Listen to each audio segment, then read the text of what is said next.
We're live! Yay! Awesome. I think we're good to go. I think we've got it this time. I had to restart the live stream because I forgot to enable auto captions. So that's what it is. But welcome, Subshredders. Welcome to this SB live streams where today, as I mentioned in the live stream just a few seconds ago, we are going to be reviewing the entirety of this album from an act named Fujikaze. Titled Love All Serve All.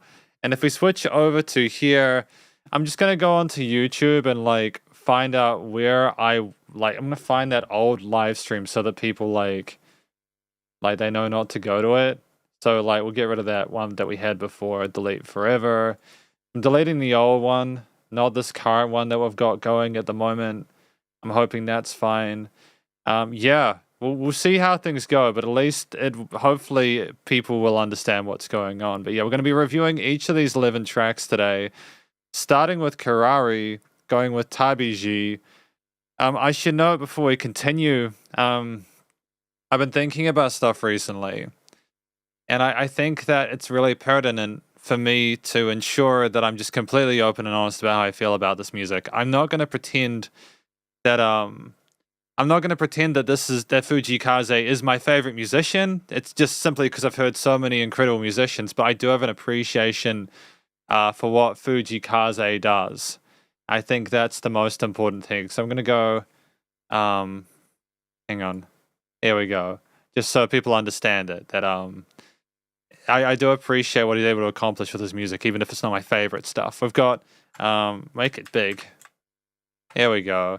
Just a heads up, this album is more pop, but I enjoy it more than the first one. Well, thank you, Blue Dinner Box, and hello, welcome to the live stream. Hopefully this will be enjoyable for people watching it, get some honest thoughts in. Also, I don't have lyrics, so if you guys can, if you want to, if you can tell me what you think about the album, that'd be great, or what you think the songs are about. But yeah, we'll start with Karari, you know.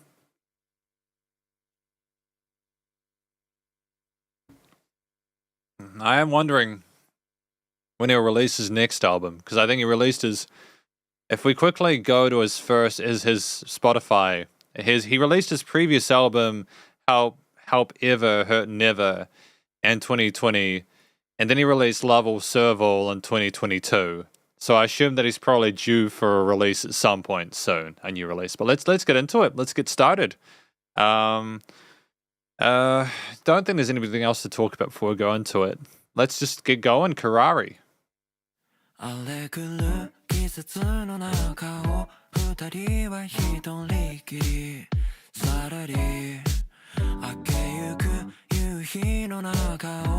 And lyrics as well. There we go.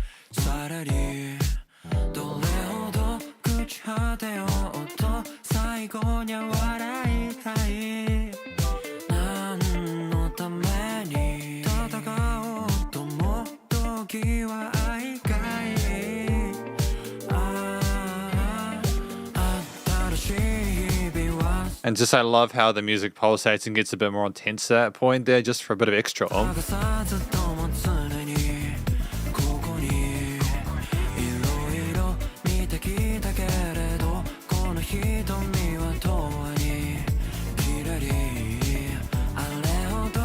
There are some synths in the background which are really gorgeous.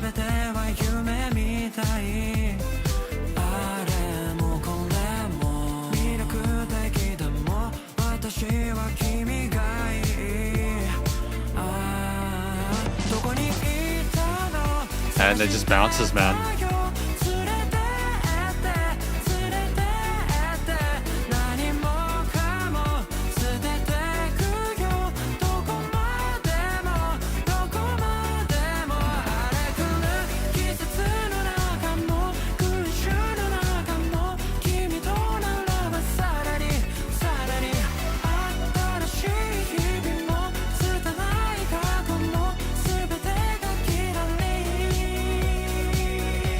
And a parallel major at the end, nice. Synth lead break.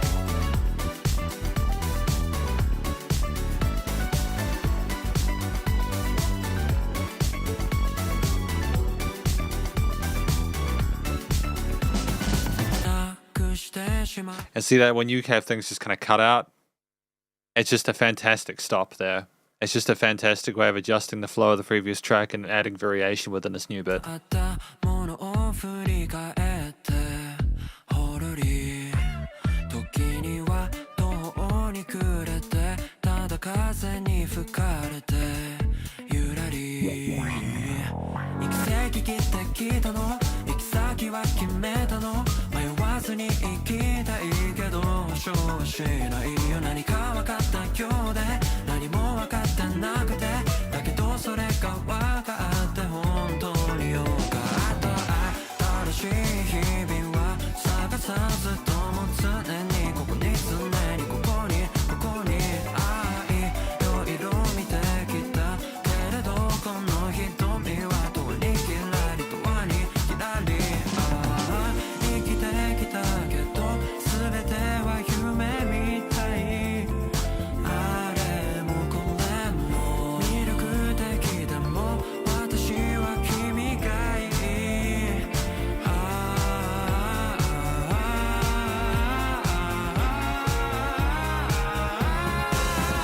どこにいたの探してたよ Thanks for that, Blue Dinner Box. I appreciate it.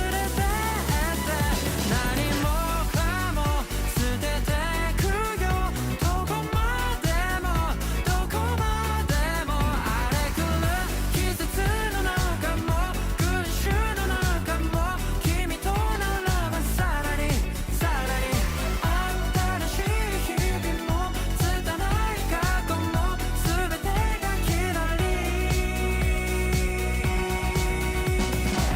I mean, like, I think as an introductory track, it's fine. It works really well. There's a clear intent to detail. I was trying to put a lot of features in with the different guitar leads and chordal bits there. The bass is nice and full. There's some synth leads as well there, which were nice and fragrant and had a real kind of future soul. It is very poppy, Blue Dinner Box, to be fair. It is very poppy, to be sure. But I think what's really special about it is just that we're establishing that sense of consistency immediately. I think anyone who's unfamiliar with Fujii Kaze stuff will listen to this album and be brought in with a lot of what we've had before.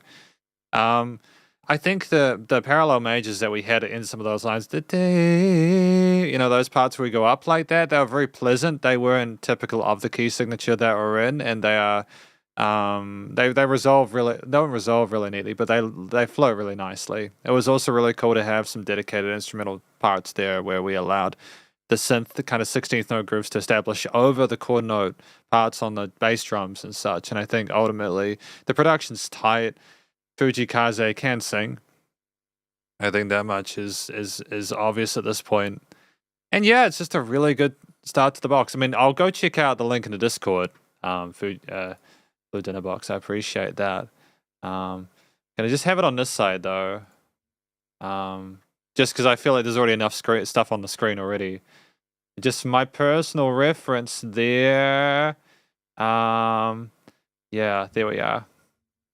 Oh, so it's literally all of them. So it's literally all of the lyrics. That's crazy, man. Thank you. I appreciate that.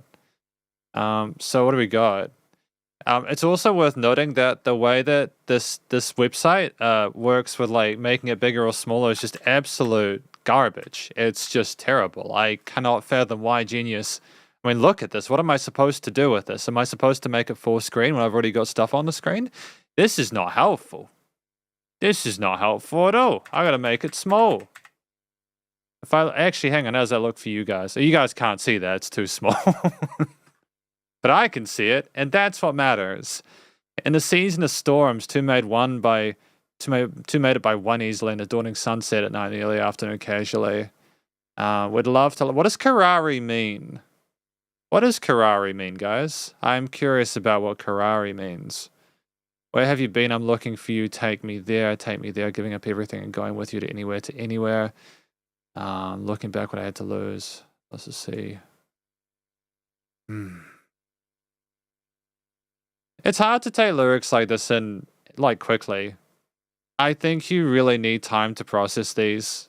I feel like taking them at face value is to ironically overcomplicate it.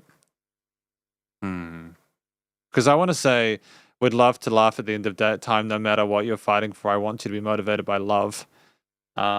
Shining, cool. Well, I mean, to be fair, if I look at if I look at what I've got with the music, it says Karari is shining. The music does sound like it's shining. To be fair, I mean, I think that's absolutely valid for sure. No need to look for brand new days. They're always here with us.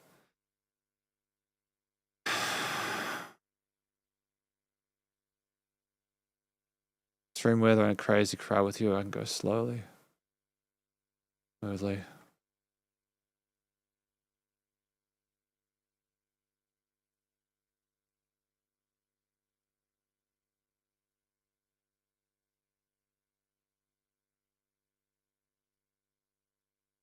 I like the lines where he's talking about his eyes still sparkling and everything like that. And even as they decay, there's still a sense of hope and like for the future. You know, in extreme weather and a crazy crowd with you, I can go smoothly. Our brand new future, awkward past, everything will be shining. Okay, so thanks. Basically, my conclusion about this track, Karari, thank you again to the Blue Dinner Box for the lyrics here, is that it's basically about Fujikaze going, hey, so like, I know things are a bit awkward at the start and we couldn't really figure things out, but eventually we got to a state where we could, and things were awesome because of that. So yeah, that's my take on it. Thank you. I appreciate knowing that. And I think that feeling of hope in the last parallel major chord of those chorus sections indicates that even if there's a bit of tension, it resolves and things get better. So we got track number 2 now, Matsuri.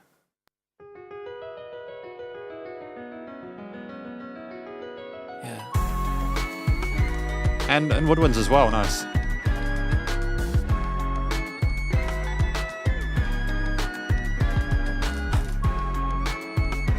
Some sort of trappish elements here.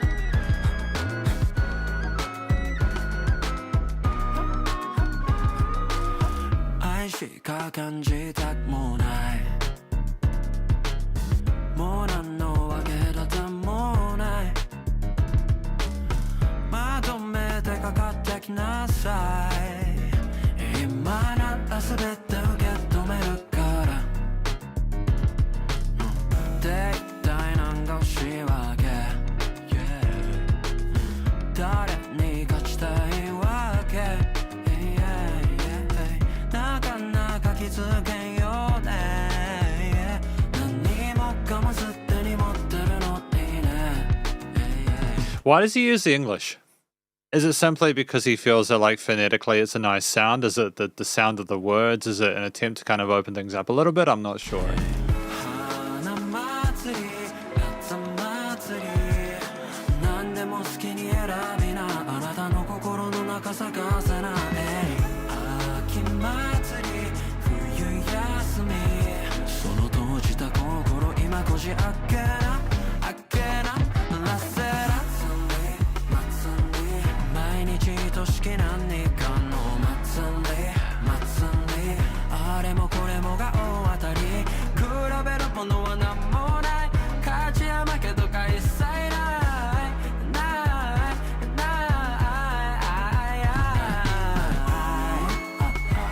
What I think is that he's got this consistency with the way he interprets himself throughout a track, with the way that he actually expresses himself. There's moments where there's 2 speeds. There's either like quiet and more kind of chilled out and reserved, or there's full bore, but there's a lack of intensity and aggression to it, whether that's through the production or just simply because of the way that he's singing. I think it suits the genre well.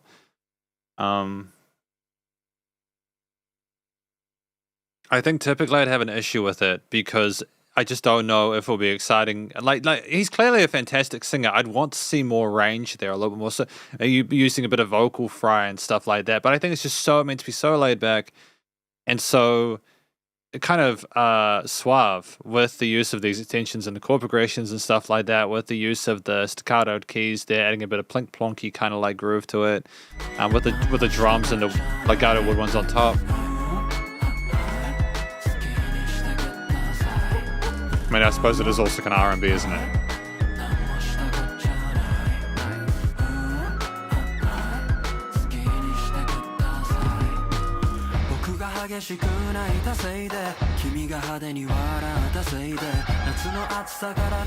Never mind. Never mind. So those distorted guitars and the lower volume kind of, the lower octave voice modulation, adding a bit of kind of oomph to it down the low end. That's kind of what I wanted. I just wanted a different sound at this point. It excites me if we're going to have more fun vocal stuff like that. The possibilities in regards to vocal production these days are unlimited. They are unprecedented, whatever level you're at. そこへ行けたからシャー今なら遅くはねえからシャーシャーシャーシャー夏祭り生まれゆくもの死にゆくもの全てが同時の出来事秋祭り冬休み皆抱きしめたら踊りなさいなさいな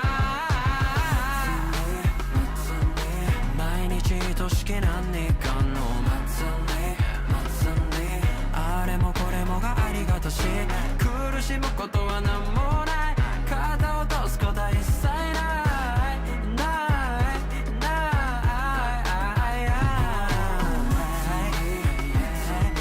毎日としき何か It is more conservative though, isn't it? Like, it does seem like he's more restrained in the range harmonically and stuff. There's the occasional unexpected chord, and granted there are progressions that I'm familiar with that were present in the previous album, but it does seem a little bit more restrained. あれもこれもがありがたし苦しむことは何もない肩を落とすことは一切ない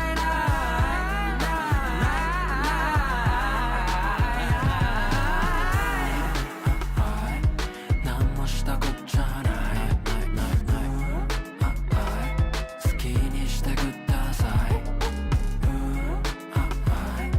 何もしたこっちゃない何にせよめでたい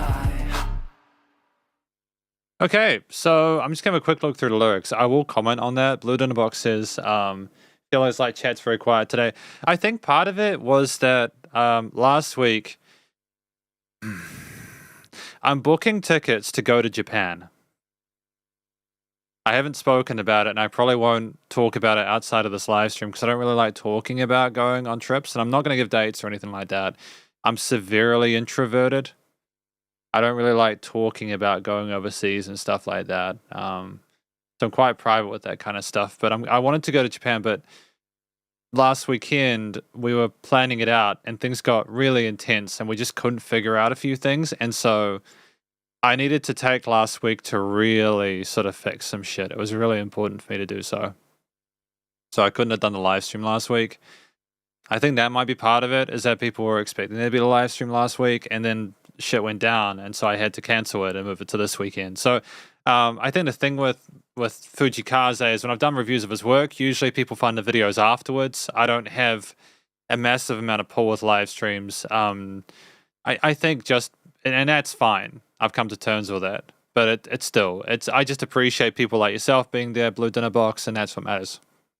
Yeah, I've been doing this long enough now to just focus on listening through the music and enjoying it, because I did like this track. Again, it's not super exciting music. I can appreciate the beauty of the woodwinds, and I love the bass tones, and like some of the 808s we have down there, some of the synths are very kind of, they're wonderfully, they make me feel nostalgic. They made me feel nostalgic for a lot of the kind of like EDM kind of stuff I heard and the future bass stuff I heard back in the 2010s. And I like that we're pulling it forward here. And I think that there's a beautiful thing there where we're trying to incorporate that with more traditional R&B elements, like the style of vocals that we're doing there, with the jazzy inclinations there, with the trap drums. I think Fujikaze is doing with Matsuri as well as the previous track. We're just doing a really great job of incorporating both, like, again, with the woodwinds, my old school stuff with the new stuff. And again, like, his voice is also quite distinctive because of the way he sings. So it makes sense that it's cool. It's like, it's more poppy, I think, but it's not generic. It's not generic for any case at all. And again, I think having those distorted guitars that we had in there for a bit more crunch and a bit more sass in there, it just texturally were fantastic. And as well as, having the lower octave modulation and stuff like that for the voice. But what was this? Where was Matsuri? Track number 2. I'm just going to have a look through the lyrics for Matsuri as well. Oh, Matsuri, should I say. I've been trying to get the hang of katakana and hiragana, and it's hard. I can't believe that Japanese students have to learn like 2100 kanjis or something when they get to university. How do you remember all that, dude? How do you remember all those symbols? Like, how do you do it? How do you do it? Just want to feel nothing but love. This is the lyrics for Matsu. I'm just going to read through here. Definitely have no favoritism at all. I'm ready for anything and embrace it all now. Oh, so who the heck do you want? Who the hell do you want to beat? So it's about someone picking a fight that they don't need to. Hi, Norman. Norman, welcome to the live stream. Yeah, I think it's also worth noting, I don't really say this, but hello to all the people who, like, come into live streams and don't talk.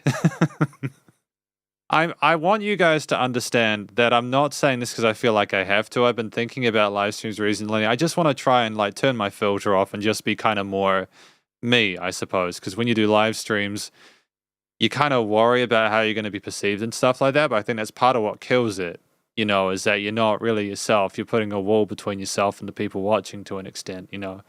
I also was learning about audience capturing as well. I think that happened a bit with the Jay Chow stuff where, like, I felt like I had to make more of that in order to make people happy. Like, I still enjoyed listening to it, but yeah.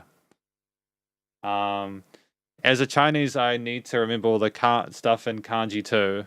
Yeah, I mean, again, like, in New Zealand, we have English, right?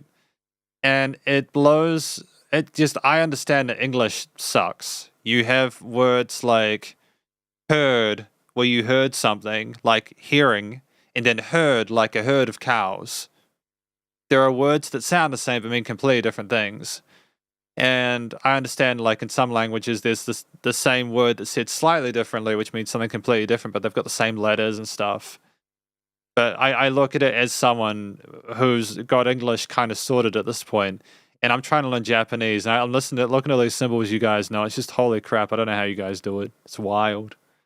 It really impresses me, you know. It really impresses me when people can learn languages like that are more sort of like symbol based and such. Norman says my first live stream experience did to know. It's got the heart did to know when to join. Well, thank you for joining, Norman. I've got the reaction thing here, so I can't really see the text, but we're doing our best, okay? We're doing our best. Yeah. Each day is beloved. Every little thing's gonna be a big hit. You'll never better or worse. I don't give a flying monkey. That's a fun line. I like that though. I don't give a flying monkey. I don't give a flying flamingo anyway. It's all worth celebrating. I couldn't really care. So I'm kind of confused with this one. Like, he seems like he's happy with his life regardless of whether people are sort of messing with him and stuff like that.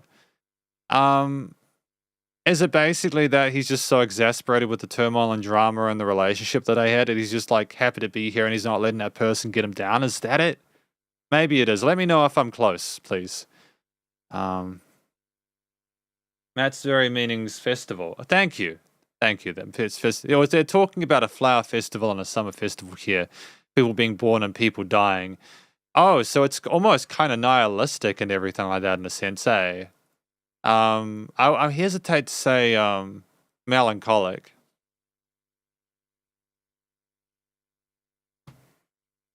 Now, music, it's like you're going with the wind. That's what the woodwinds are insinuating there, you know.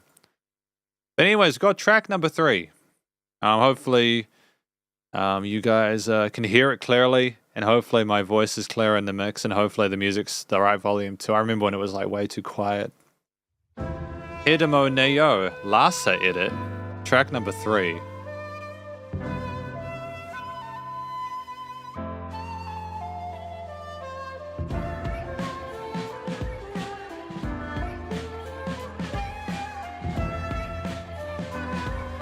Slick beat with the drums and the woodwinds in.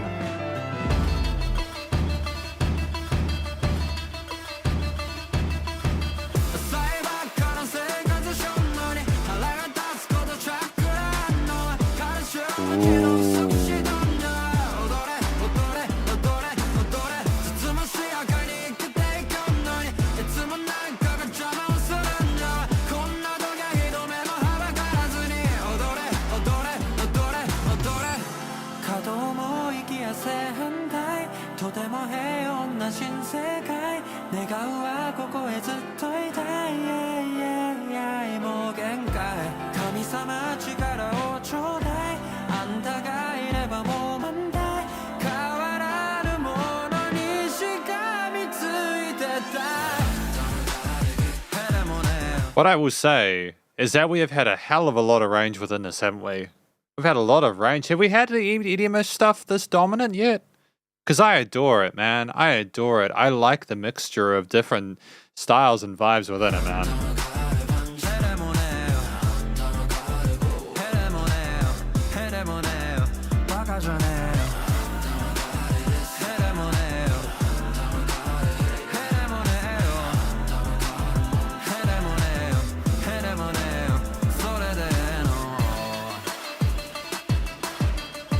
And plucked leads.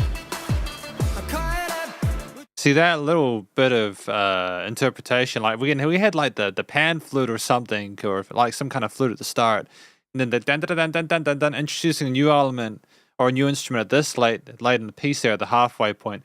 It's just a really great way of structuring, segmenting a piece of music, you know.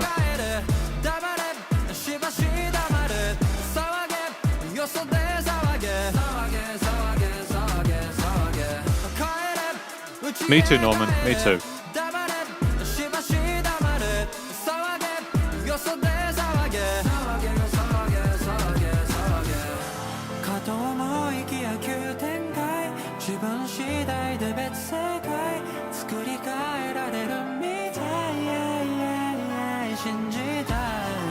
And the keys are angelic, man.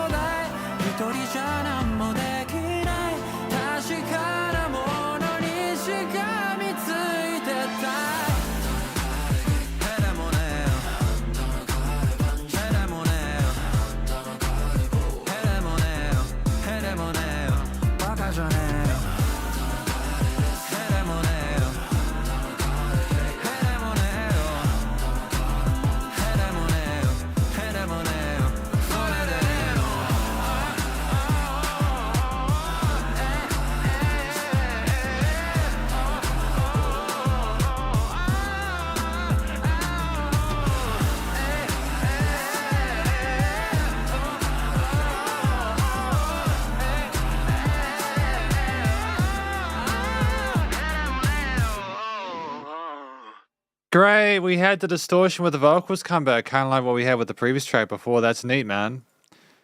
Hedemo Neo, Lassa edit. So who is, hang on, if we go back to the Hedemo Neo, we got Yaffle. So Yaffle did the production on these tracks. So I think to be fair, there is just, to be fair, Fuji Kaze did do the composition. He's the main artist and the composer, but shout out to Yaffle as well for the production work on this. I think that's an excellent effort there. I've actually checked out Yaffle's stuff. He's actually quite prolific. He's been working with other musicians as well, so that's kind of cool. And he is performing in Los Angeles, which is dope. That is also awesome. Fuji Kaze is soon, should I say. Lyric-wise, though, Blue Dinnerbox says the MV setting is a battleground, pretty much the style, match the style of the song. Yeah, I can imagine that. It's like you could have been more on the nose by having chugs and like more acoustic kits and distorted guitars and stuff like that. But I think to add that sort of EDM synthy element by having the electronic drums, the heaviness of the different various vocal parts going over each other, I think that makes a lot of sense there. I liked how you further developed, had a kind of a confrontational, aggressive motif for what it was worth at the beginning of the piece. The different vocal layers smoothed it over and added more as we went further and further, but simultaneously, I think it was a song where it never overwhelmed the listener too much. It was still enigmatic and invigorating. Track. Let's find the third track. Hedebo Neo. Here. Though I'm living a strict vegetarian lifestyle, there's still something that pissed me off. Oh no. Oh, poor man. That sucks. Lord, give me strength. With you, there's no problem. I just want to hold on to the truth. I don't give a fart. I don't give a fart. Yo. Is it? It's not the F word, is it? I don't give a fart. Hmm.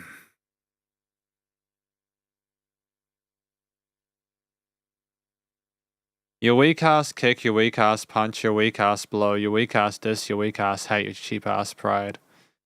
Damn, man. Hmm.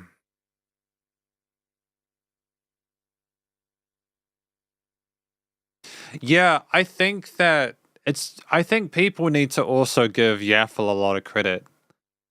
As someone who is intricately familiar with music production, I can say for a fact that you do not you if you don't, two producers are not the same. They're not. I don't think that Fujikaze would be as successful if he had a different producer, but that is not to take away from what Fujikaze has managed to put forward. I think that Fujikaze is a great songwriter and a vocalist. I think it's the combination of their strengths that made the success occur. And it makes me happy to see that he's, giving Yaffle credit and stuff like that. I think it's really positive. Brand new wood filled with peace. I wish I could stay here forever. I cannot take it anymore. Yeah. Lord, give me strength with you as this problem. I just want to hold on to the truth.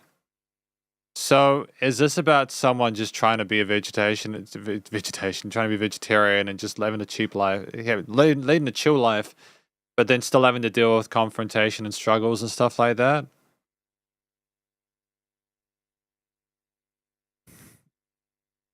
Lord, give us strength. I cannot do anything on my own. I just want to stick to the truth.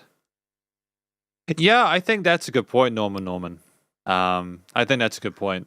I can understand how you're getting that from this, eh? Again, I'd love to be able to understand this like natively, but it's just, again, I don't. And then that's okay. That is something you just have to kind of turns with, as I'm sure you guys understand. For example, if you were to speak Japanese natively and then trying to understand English, you know what I mean? No, I think you're right, Norman. I think that's all good. I think that you're onto it, eh? These are 3 strong tracks so far. I think the synthy elements there. I hesitate to talk too much about the actual chord progressions and bass lines and stuff like that because a lot of it is very similar with Fujikaze's stuff. He really likes his extensions. It's about the different laying and the different instruments performing different slight functions and various bits of minimalism that combine into something a bit more massive. It's about the cool sounds and how little bits of like fantasy, like with the distorted vocals at the end and everything like that. It sounds like a perfect workout song. Yeah, no, I can get behind that for sure. I could understand how you get into that Blue Dinner Box for sure. But we've got Yaba, track number 4.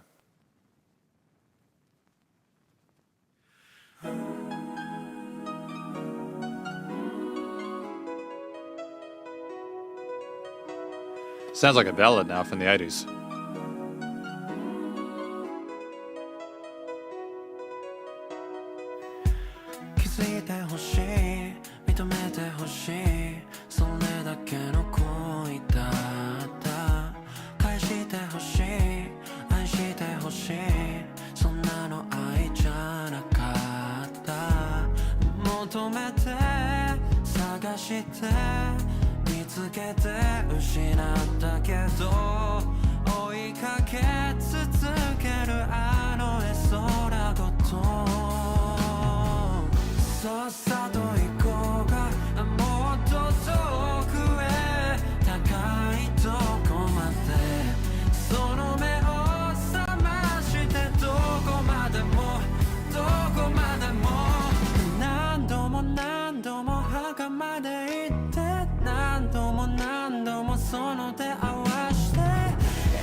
Yeah, that chord progression there, you can predict it now.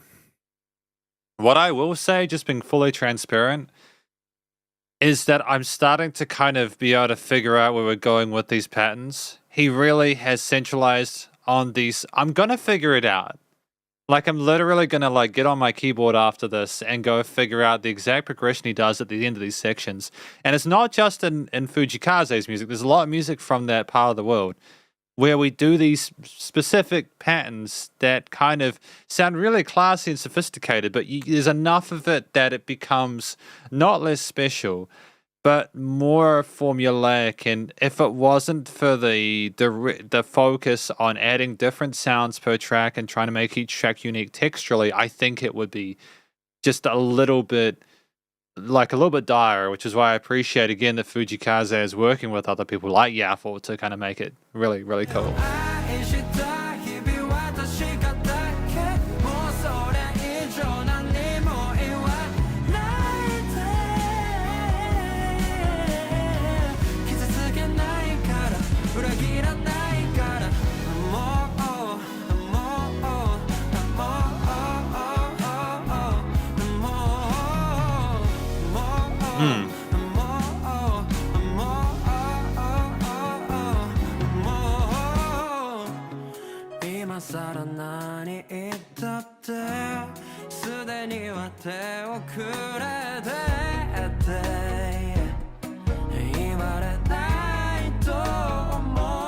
The harmonies are wonderful though.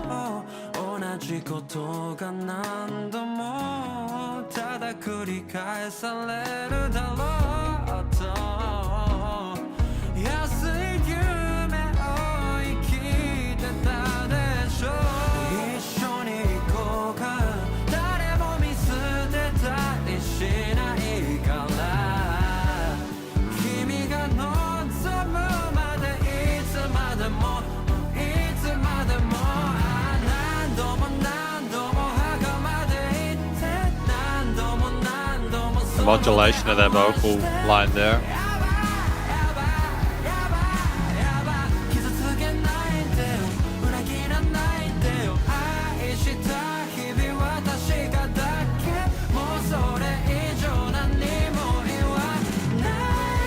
Oh, the drums are phenomenal though, aren't they?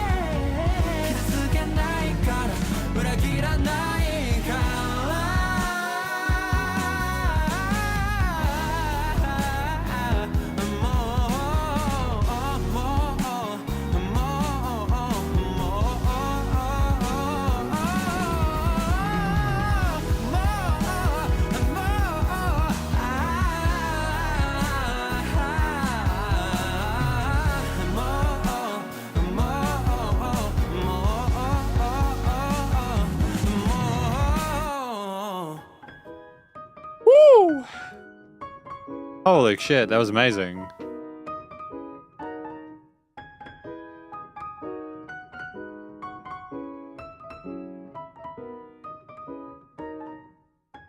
I'm impressed by that one. I'm really impressed by the end part.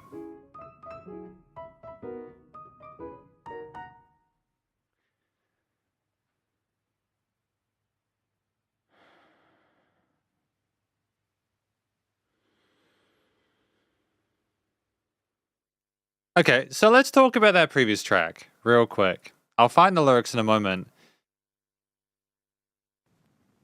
As a drummer, I listen to this and I go, that is just phenomenal. The way that we played that kit in the background, with it simultaneously being so kind of washed out because of the reverb and everything, was so important because of how it just suddenly cuts in and chokes into the mix near the end of that part. With Fujikaze riffing on top of it and scatting on it is just wild, man. It's just wild. I know that I started earlier talking about how some of the chord progressions are kind of recycled and everything like that, which again, you can do that, you know. Often you don't want it to be all the time, but you can do it. But just the thing I like about Yaba is just the fluidity on the kit, how he joins in at the end and makes it more of a kind of really kind of that is one of the most unique pieces of music I've heard from Fujikaze, just because of how the drums and the vocals interact there. It was phenomenal playing on the kit. The guys really went between like sort of 8s and 16s and they had like triplets and kind of did some polyrhythm and polymeter stuff like near the end, like some breaky bits, and then just goes down to the piano at the end, the keys nice and soft there. Yeah, they are phenomenal. Now, the thing is, I think that is Fujikaze at the end there, Blue Dinner Box, going off of your comment about the vocals just being phenomenal in the song. I think that's fair. I agree with that. I think they are. I think that in the past, I've literally gotten lawsuits, and that sounds ridiculous when I say it. I've literally had lawsuits threatened against me because I said when I reviewed stuff that like there was too much vocals, like as in they were just doing vocal runs the entirety of the time, and it was just too much. And I think it was one of those producers that like tries to create a career for a kid. You know, like Rebecca Black and how she got lambasted over the internet and stuff like that back in the day. Maybe I don't know how long ago that was. She's doing really well now, which is great. I'm happy for Rebecca Black, but it's one of those situations. And in that case, that singer, it's just way too much singing. But with Yaba, he holds on until the end of that track, and he just belts and lets loose with these wonderful, miraculous little journeys through each of these note bits, and just he slathers it, but it works. I think that's a really well-written track for that reason alone. There's a lot of other stuff to appreciate, but it's definitely a positive track. So I'm really glad that he did that. I'm really happy with it, man. Kind of predictable, but very pleasant listening experience. Yeah, exactly. I'm not saying that it needs to be like progressive metal or you need to be completely shattering the boundaries with every track you put out. It's more that the moment I'm starting to think, hey, I've heard this before, is the moment where it gets a little bit dangerous, because you start wondering, okay, we're 4 tracks into an 11-track album. Is this going to go from, like predictable to uninteresting? But the thing is, I wasn't disinterested when I was listening to this. I thought they were still really well composed tunes. I'm really happy with it. So well done to Fujikaze. Not that he needs my my like approval, but it's good.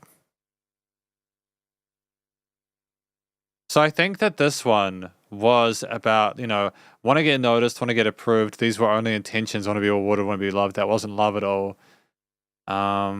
Is this about him trying to find approval as a musician and getting it and it not being enough? Why did you hurt me? Why did you let me down? What about those loving days we used to share? Is it like, because I hesitate to say that it's, because it can be figurative. It can be like someone he actually loved. It can be like a group of people. He could even be talking to his fans. He could be talking to people who support him and stuff like that. It's open enough that it's intelligent, because you have a lack of a specific figure.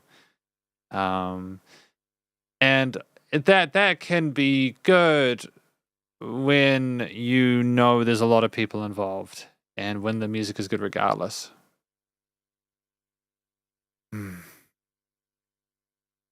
Please don't say anything more, because I'm never going to hurt you. I'm never going to let you down ever again. So I think that we're going for those ballads in like the 80s, 70s and 80s and stuff like that, where we're really just trying to connect with this person and sing our heart out. I think he does a great service to those songs from that era. I'm really happy with it. Really happy with it. I think this is a really solid track. Yaba is the dialect of Yabai from his hometown. Are there lots of regional dialects? Because again, I'm going to Japan, are there lots of sub-dialects of languages like Japanese and Mandarin and stuff? Because that's going to be a bit to get used to. I'm hoping there's not too much. As one of Kazetarians, glad to hear your approval. You're welcome. I want to be more me during these live streams, and I went into this saying that I'm not a massive super fan of Fujikaze's work, but I can nonetheless appreciate the effort that we're putting in to make great music. I can appreciate for what it is. And I can also simultaneously appreciate why people enjoy it. It makes perfect sense to me. There's little to no, there's no weak points. It's, at this point you're debating whether it's I don't know, for the genre, you're debating whether it's like an 8 or a 9 with a lot of these, It's cool. It's cool. We got Mo Yo. I'm not sure what this track is about. I think it's about really declaring your love for someone that they've been through some stuff. I know you lived a cheap dream, thinking about the same repeats itself. They're stuck in the past. Fujikaze wants to drag them out of that, really showcasing his humanity and trying to show some vulnerability here, which is, again, a cliche within music as a whole, because everyone needs to show a bit of themselves. But nonetheless, very good. We go Mo Yo Ignite, track number 5.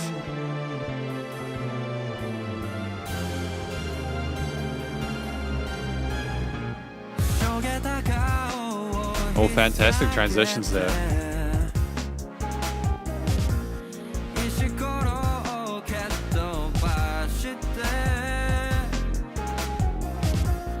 太陽が泣いてるよほら見上げてみて本当は君の中で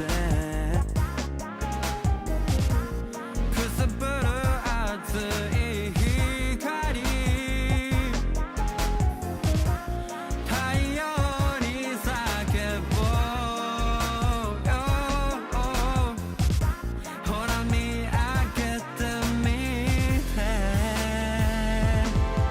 There's this wonderful wah wah on the left side of the stereo field, and we do explore panning of instruments throughout the headphones and the speakers and such within this really well. The music is nice and full and really does. There's a lot of warmth and glow in the stereo field and frequency spectrum there, but just those sub layers that wah wah add a bit of more extra personality to the piece, and you've got the fundamentals sort of with the percussion, the bass, and stuff like that. V Spirit, hi, tuned in late, so now I'm right at the beginning of the stream. So, just letting you know that this will be kept on the YouTube channel. It'll be visible. I'm watching this through Spotify. Worst case scenario, it gets claimed and Fujikaze receives all the money, which we. Yeah, because I don't actually make any money off of the actual, like, if it's monetized. I deliberately don't monetize these streams because I'm aware. Well, not that YouTube is a money thing for me anyways, but like, it's just, it'll be here. The only reason that the live stream wouldn't be on the channel would be under the SP live streams playlist. The only reason it wouldn't be here is if it got copyright blocked. I don't think that would occur because I'm not watching videos. There's a chance it might. Sometimes with the musicians that I live stream from Japan, they block in Belarus and Russia. Just because the label doesn't like Belarus and Russia, I think, sometimes. But like, other aside from that, I think it's Sony that doesn't like Belarus and Russia. There's like issues there. But anyway, yeah, so it'll be up. It's not going to be deleted. Yeah, I don't do any of that kind of stuff. It's there for you to watch. I assume that's where most people are going to find this. So yeah. あの空に燃えよ明日なんか来ると思わずに燃えよクールなふり燃えよ Oh, double time. Or normal time. 汗かいて燃えよ恥かいて燃えよ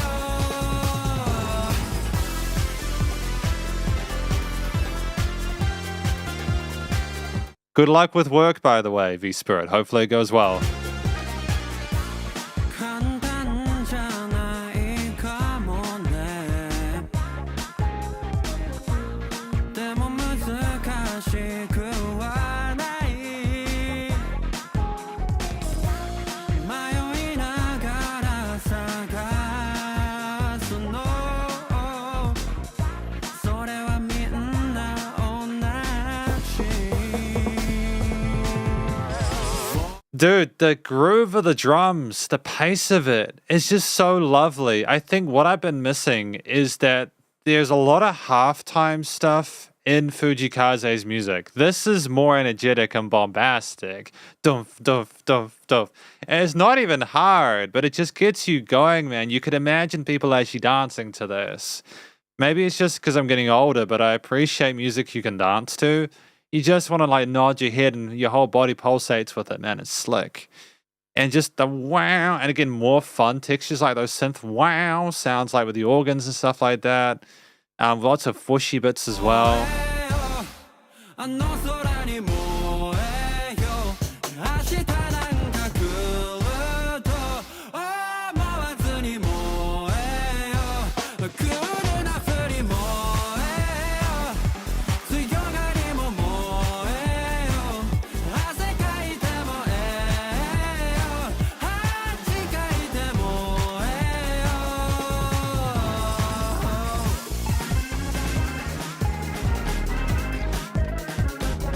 And an organ solo from the man himself.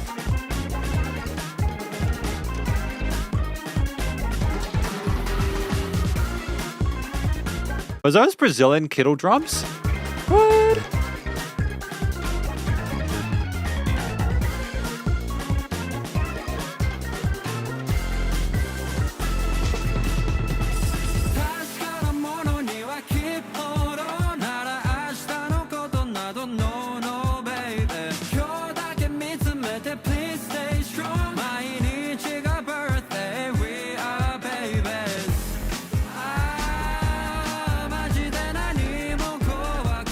Keep on, hold on, no, no, baby, please sing strong birthday, we are babies.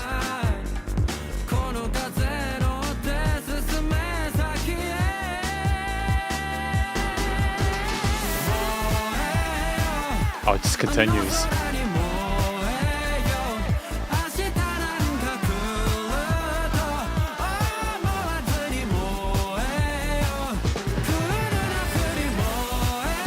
Key change, just...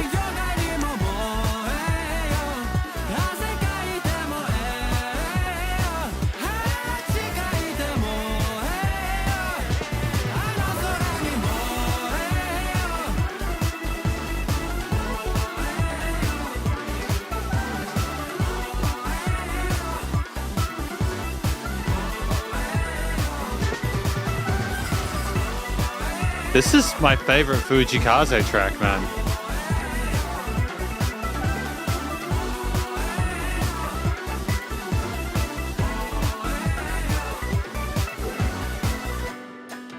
This was amazing, man.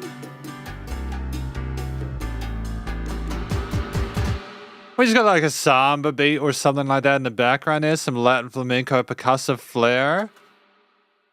Moeo, da da da da bum bum bum. It's such a catchy hook line too, man. It's so great. Like, I don't need to understand any of the words to be able to appreciate the musicality of it.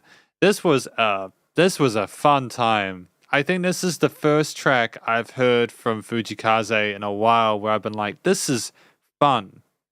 I'm having fun with this. And I understand the music doesn't need to be fun to be good. But just the pulse and the vibe of it, the atmosphere, it's like it's all the dopamine receptors, man. All the dopamine receptors were active for this one. It was great. They're really slick. Yeah, it's cool. By the way, if you're wondering, yeah, no. If a live stream like this does get blocked, copyright blocked for some reason, I will try and put it on the Patreon as like a public post so that people can watch it there. Yeah, just while I remember. Got lyrics though, right? For track number 5, Moeo. Sick, man. You look kind of depressed, kicking stones. The sun is crying, look up and you can see it. Crazy, man. I know there's a bright light smoldering your heart. Oh, great.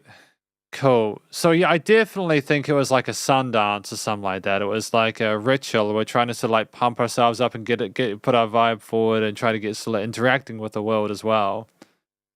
Yeah, I'm not either, Norman. Honestly, like if we get blocked on YouTube, it'll just like it would have happened by now. So if YouTube thought that I was playing something that was prohibited, it would have stopped the live stream at this point. But it hasn't. The worst case is just going to be monetized, and they're going to. To be clear, like if there's a super chat or something like that, it does go to me. But strictly for like, if you go to a video and you see ads on it, if that kind of monetization, 99% of the time for people like me who like play the track through in its entirety, that money goes straight to Fujikaze or the label. I don't mind that at all. I think that's totally fine.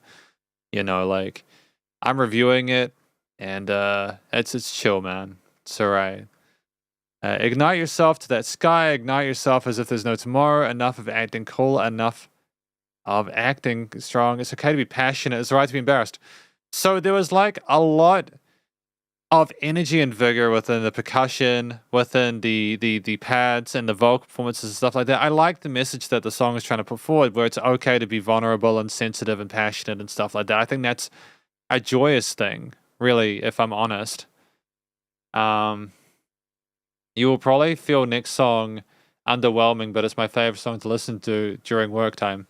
We'll see how we go, man. I'm not going to commit to anything. I'm not going to... I've already liked it, man. A garden has got a like. I can see that. It's got a like. So I've already heard garden and I thought it was great. So that's cool. So we both like it. That's nice. Yeah, I think this track is about getting someone to kind of like, Moa Yo is about someone to step up and become more kind of like, get out of the depression and try and find like that vigor for life and a raison d'etre and stuff like that. It's just to be, it's okay to be human. Again, like similar to what we were talking about before, where it's okay to be imperfect and show some vulnerability and stuff like that, and everyone makes mistakes. But yeah, the percussion for me was the best part about Moa Yo. The synth parts as well, they had with the synth pads and stuff like that, I rushed in. The tones were cool. And I think the relative simplicity of the overall bass line and corporations there just made it more catchy. It was easier to kind of like, easier to kind of understand and kind of absorb. I think that was really dope. We got Garden, track number 6.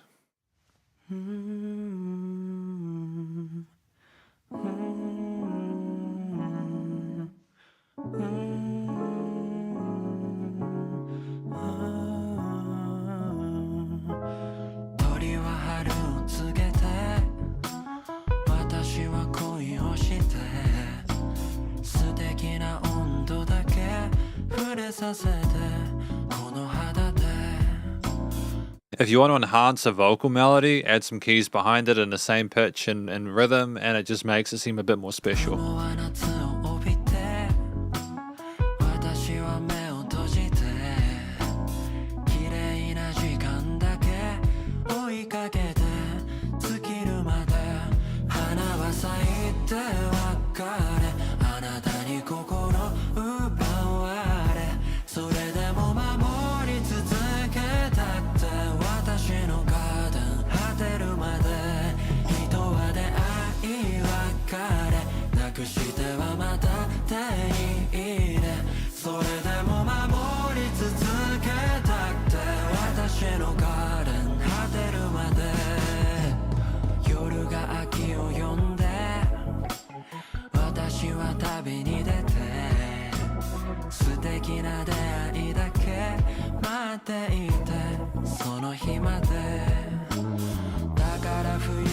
Did you hear that bass call in response then? That bass tone. That little bass bit at the end of that previous line there with that gap. That's how you fill in the space, man.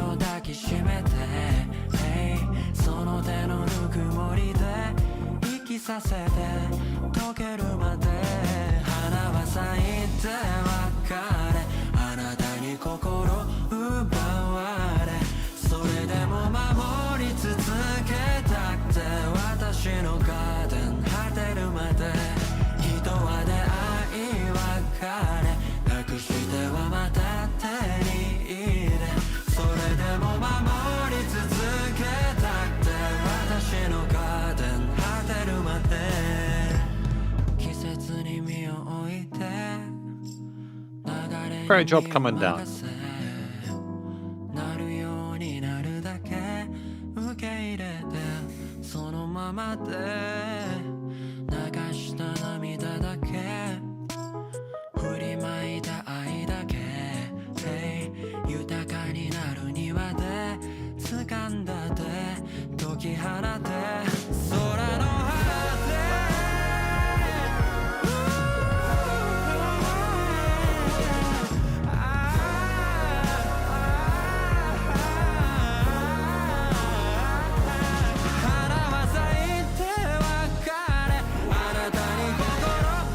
Dude, the higher vocal harmonies there, the pad-like effect, how smooth they are. Norman says that we're loving this R&B flow. I have to agree with that. It's not underwhelming, Blue Dinner Box. I feel I have to respectively disagree. I do not feel that it is underwhelming. I quite like it. I don't love it, but I like it, you know?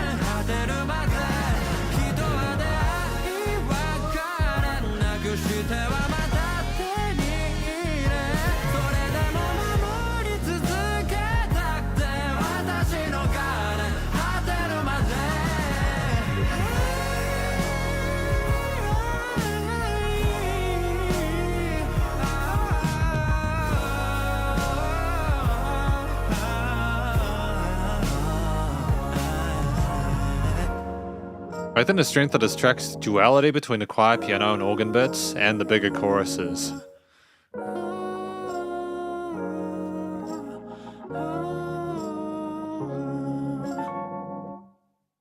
Great unexpected chord. You know, like a little bit of lack of resolution there at the end there. It's like a question mark, that kind of chord that we had at the end there. Is that an augmented or is it a minor 7 flat 5? Not sure, but either way, cool track. Cool track. I still like it. No, it's great effort. We're over halfway through this album. We are flying through it. We have 5 after this, including Seishun Sick, a track I think I've heard before. I do think I've heard Seishun Sick. And we got lyrics to this as well. Yeah, I think the strength of The Garden is the fact that we are alternating between the more like low-key, quiet vocal bits with the keys and organs providing a sense of like quiet and solitude potentially, moving into the more kind of affronting, big, kind of like chorusy choir vocals. Are those all Fujikaze's doing all the harmonies? Because he could do that. He's got the voice, he's got the pipes for it, he's got the range for it.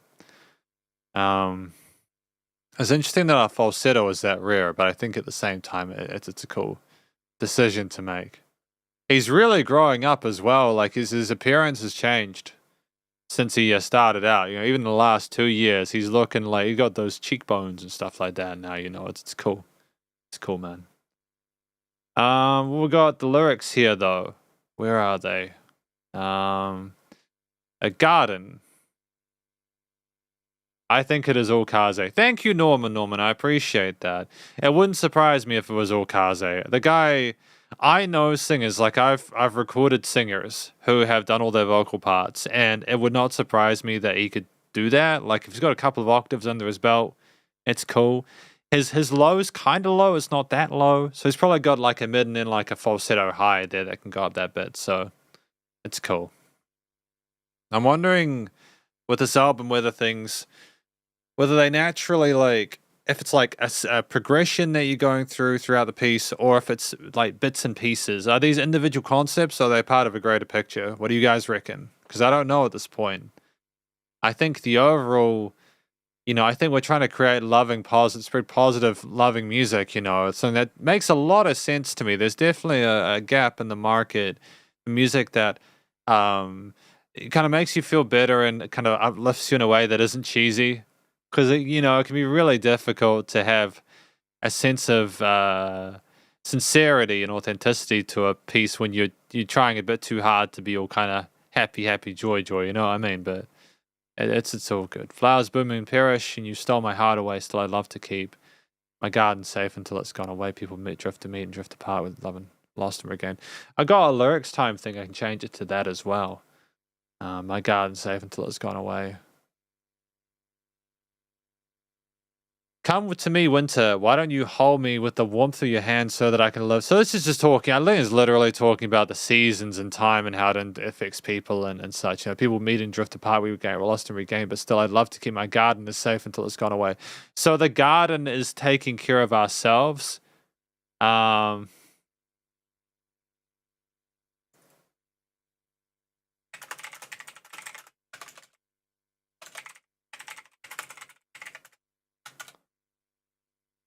Yeah, just messaging you that, V Spirit.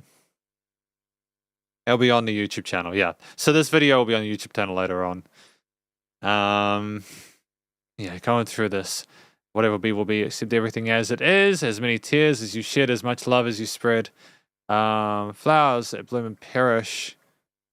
We lost and regained, so I have to keep my garden. Yeah, I think it's about someone trying to keep their lot in life safe and like kind of contained and things kind of happy. You know what I mean? Kind of sort of like that inner peace regardless of the changes in the weather and the mood. Trying to warm winter up. I thought that it does have a sense of peacefulness to it. It never becomes too sort of like it doesn't. There's no harsh textures or anything like that. And it almost has a spirituality to it with the choir vocals as well that I kind of appreciate. But moving on, track number 7, Damn. Lyrics.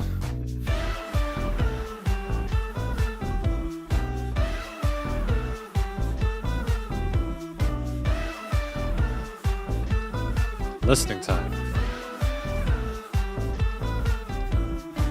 まさかこんなにこびてまうとはまさかこんなに惚れてまうと I just want to check something really quickly. Actually, hang on. Big me. Builders. No, we're good. Never mind. It's cool. I just wanted to check something real quick. こんなにこじらせるとはな別にどうにでもなりゃいいのに別に俺には関係ないのにまさかこんなにとらわれるとはな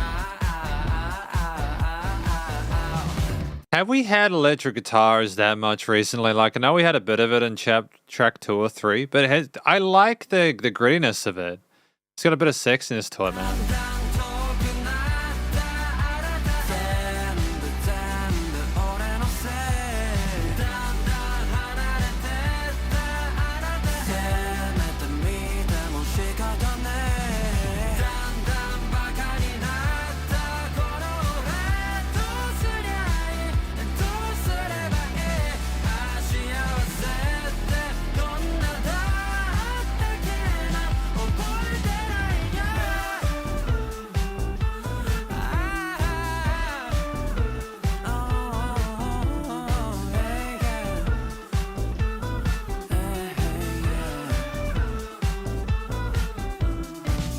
どけそこどけ俺が通るやめそれやめ無視ず走るダメもうダメ全部終わる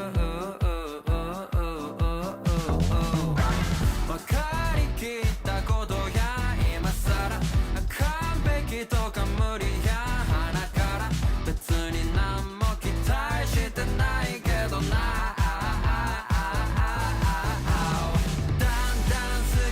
So it's like kind of a synth rock kind of thing, yeah, kind of electro pop. Yeah? We really are trying to do a lot of different styles within this one album. 変な気持ち誰のせいだんだん赤くなった青させめて見ても仕方ねえだんだんアホになった Has he got some modulation on his vocals? どうすりゃいいどうすればいい幸せって何色だったっけな覚えてないや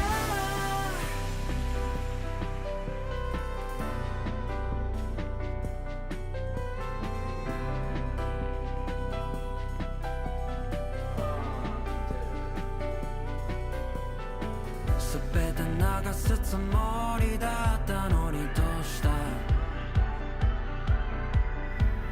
何もかも捨ててくと決めてどうした Like, it's a different type of dance track to what we'd had previously, like track number 4, I think it was, if I'm not mistaken.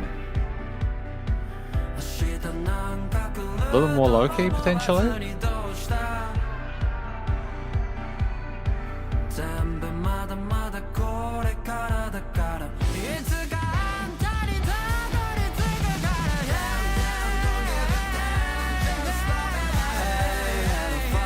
won't you come with me We'll just dancing away from bushes Hey it's okay yeah we gotta believe だんだん近くなった私へどうしよう Great rise there. どこ行こうか幸せってどんなだったっけな思い出そうか愛してくこの先ずっと守ってく明日もずっと I'll be a night We'll keep it in the safest fairest happiest place baby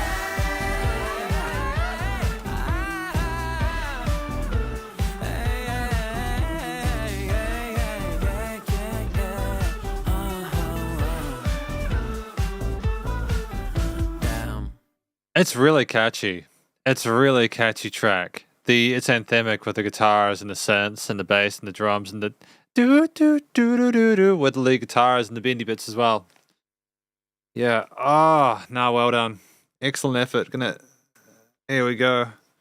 Myself a bit more. Ah, yeah, there we go. Sitting in my ears a bit more comfortably now. That's nice. That's nice. So it was nice to have the English bit in there, going to lyrics time, I suppose. Damn, damn, just don't give a damn. Just love in my head. Hey, little father, won't you come with me? We'll keep dancing away from bullshits ahead. Okay, it's okay. Yeah, we got to believe. So is this track potentially about self-love, like taking care of yourself and trying not to allow yourself to be destroyed by everything else? Norman says, I always like this one, but after listening to a arranged version at TDC, I may like that newer version better. Just my personal preference, so that's totally fine. I mean, I don't think I've heard the alternate version of this. I think this is the first time I've heard "Damn" by Fujikaze, but I love it to pieces. I think it is a really, it's a great positive, upbeat track there with a sense of sass and attitude there that I think really knows itself and is pleasant. It's really pleasant. It's got like a playfulness with the ba ba ba ba ba ba ba ba ba ba, and I think it's nice to get to have the English in there for people who might not necessarily speak Japanese, to kind of help them, let them in a little bit on the adventure.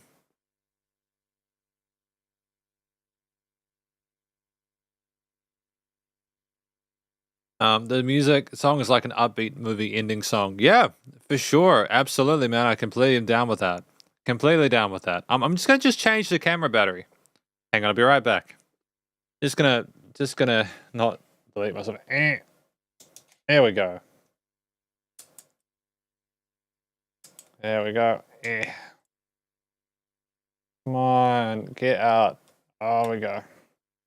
Good. Oh, that battery's hot, man. Battery's hot. I can't use a webcam because my computer does not cope well with webcams. And so yeah. The curse of me. You see. We're good? I think so. We're gonna make visuals now. How close are we gonna be? Sorry guys, I gotta check how we're doing. Now we're a little bit off. I go here. I gotta move the camera just the tiniest bit. There's on either side. This is some behind the scenes stuff. This is the kind of silliness you got to do when you're a YouTuber. Is get your camera set up. There you go. That seems like it should be a little bit higher. Come on. And you got to make sure that your camera, your mic's centered, because otherwise, something happens. I don't know what though. Okay, there we go. All right. There we go. Good. Okay. Let's do it. There we go. And that's good. The next song. Hi, you are closer. Yes. Hello. I have a Stream Deck, so I can go wee. There could be two of me, and there could be none, and then I can be one.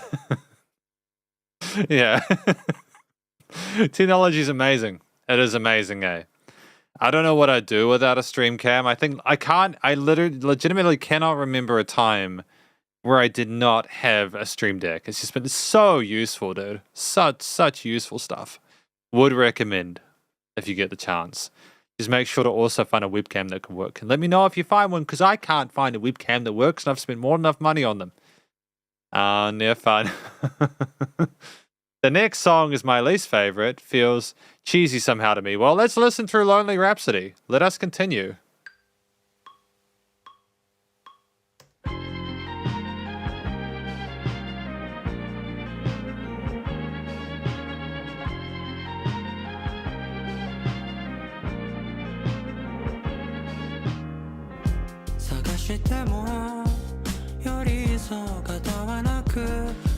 There was like a production difference. I will go back to the start of that verse, don't worry, but just the organs were filled in a way which made it seem more old school. And then the clarity of the drums in the high end there with Kaze's voice just made it seem a little bit more kind of like presentable somehow because of that.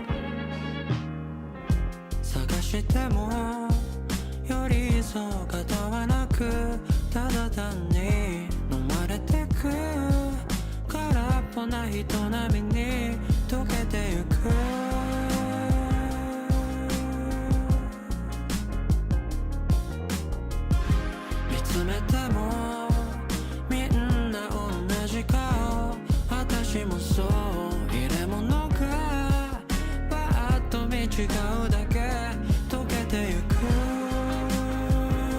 溶けてゆく溶けてゆく目を覚ます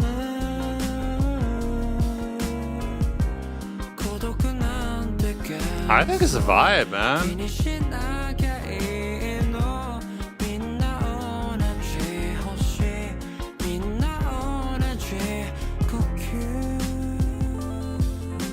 See, that was fun there with that. And it goes like the blah blah was on the guitar, like the hammer off, pull off strummy bits, and then like the flurry on the keys. It's kind of classy. I can understand how it might feel a bit cheesy. I just think it's a little bit more old school, to be fair. It might have been we're trying to sort of push a little bit in that direction.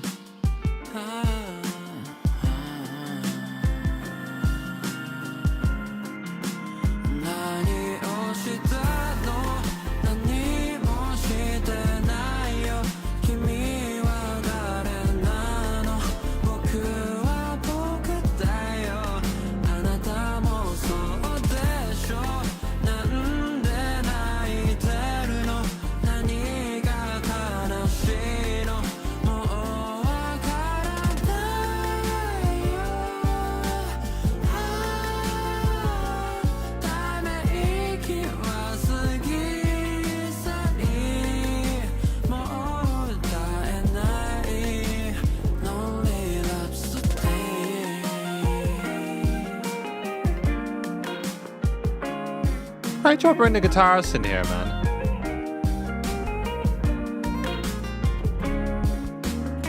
And to have multiple guitar layers in there, playing similar notes within a similar scale and stuff like that, but just again for the texture, the shifts there, the progression development. It's really good.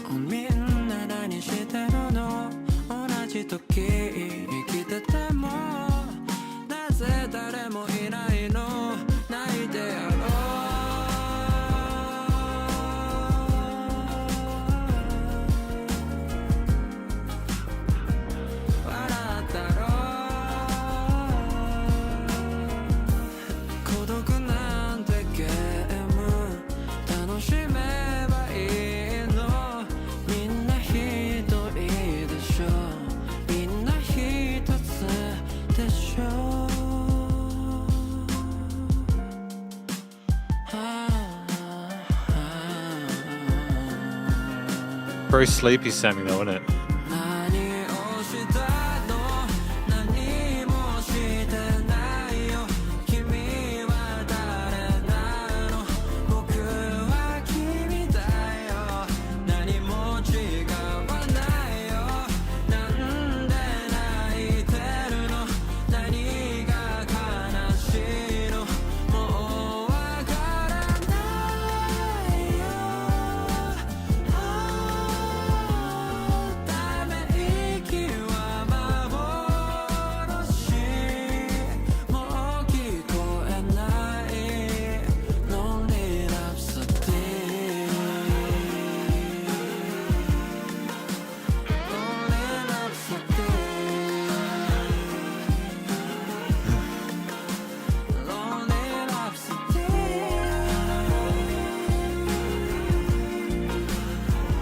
I do appreciate that. I think that it's kind of, hang on, like, if I'm honest, can I be honest with you guys for a minute? I don't know what a rhapsody is. What is a rhapsody? What does Google say a rhapsody is? What is a rhapsody? A written or spoken expression of great emotion. A musical composition of a regular form. The irony is that this is not an irregular form. This rhapsody is not a rhapsody. Unless it's a great communication of emotion, in which case it is. So the song is both. Is not a rhapsody. But it is lonely either way.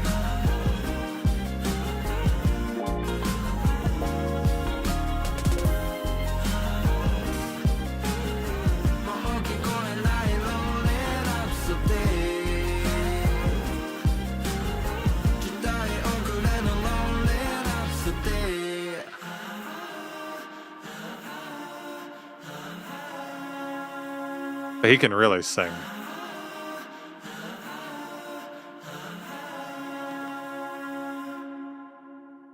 No, he can sing really well. Those vocal harmonies are clean. Like, there is no processing on those. He's just got great technique.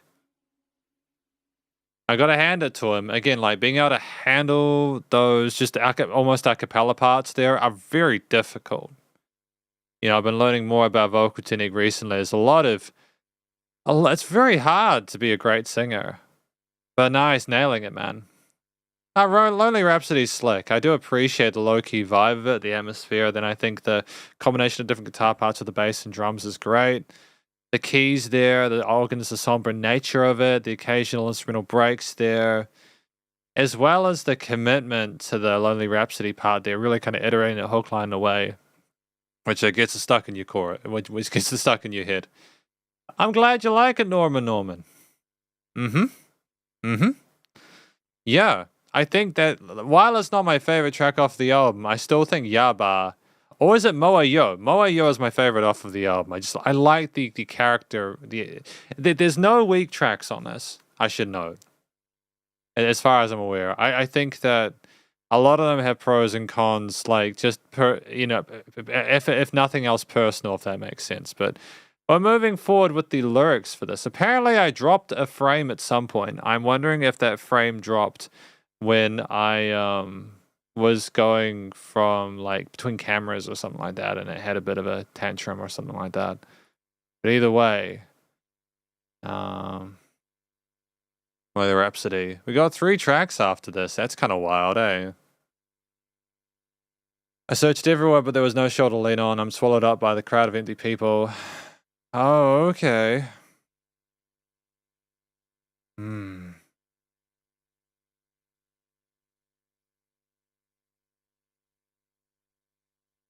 So this is quite an intense expression of his voice and everything like that, of his feelings.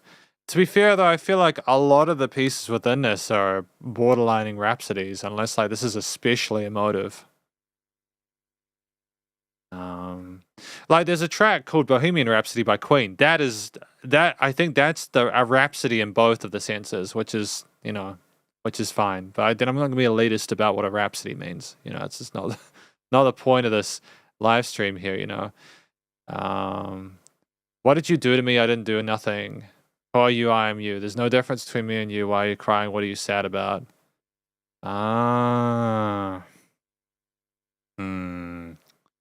Can't be heard anymore, that Lonely Rhapsody. Such an old-fashioned Lonely Rhapsody. So I think maybe it's like dealing with like what's actually bothering you and what's not. We're kind of trying to figure out what's actually alienating us, trying to figure out why we're alone, etc. It's just doing a bit of sort of introspection on Fujikaze's part in the form of a music that we're showing to everyone. So I thought ultimately Lonely Rhapsody has some bluesy sort of injections to it. It suits well as a piece that includes a lot of instruments that have been found across other parts of the album, with Fujikaze's voice included as well. There's a sense of stylistic and textural consistency throughout, and the production is tight.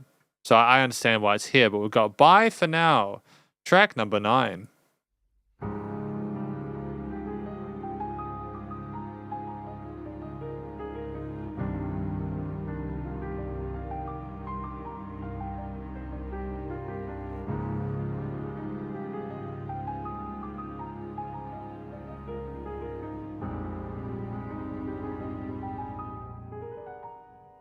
Ooh, charming. 暖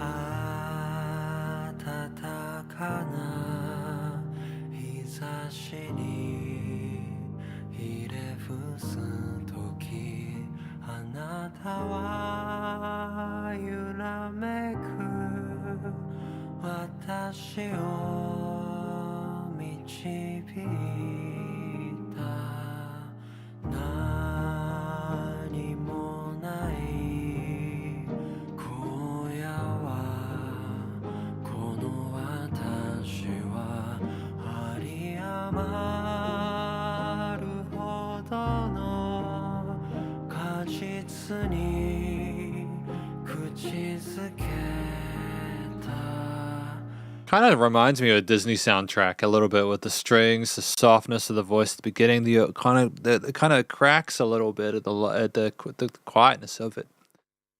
This is different to what we've had previously. I like it. 愛が出た大きなその手を広げ待つ丘はまだまだもやが邪魔をするけれど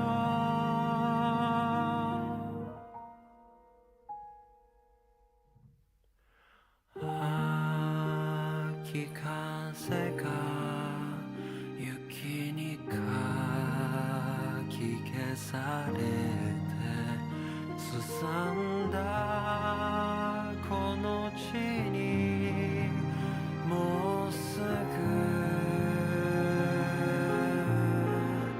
春が来る Oh, the strings are phenomenal, man. What a piece. What an intriguing piece of music for Fuji Kaze.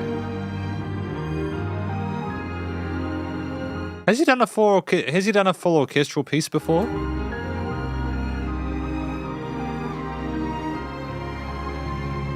Because he can handle it.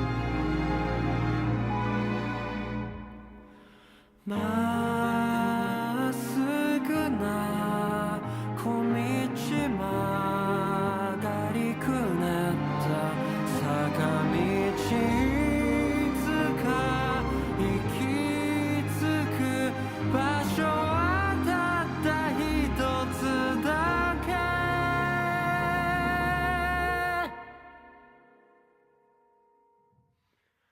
会いに行く And imagine a whole entire orchestra with him, eh?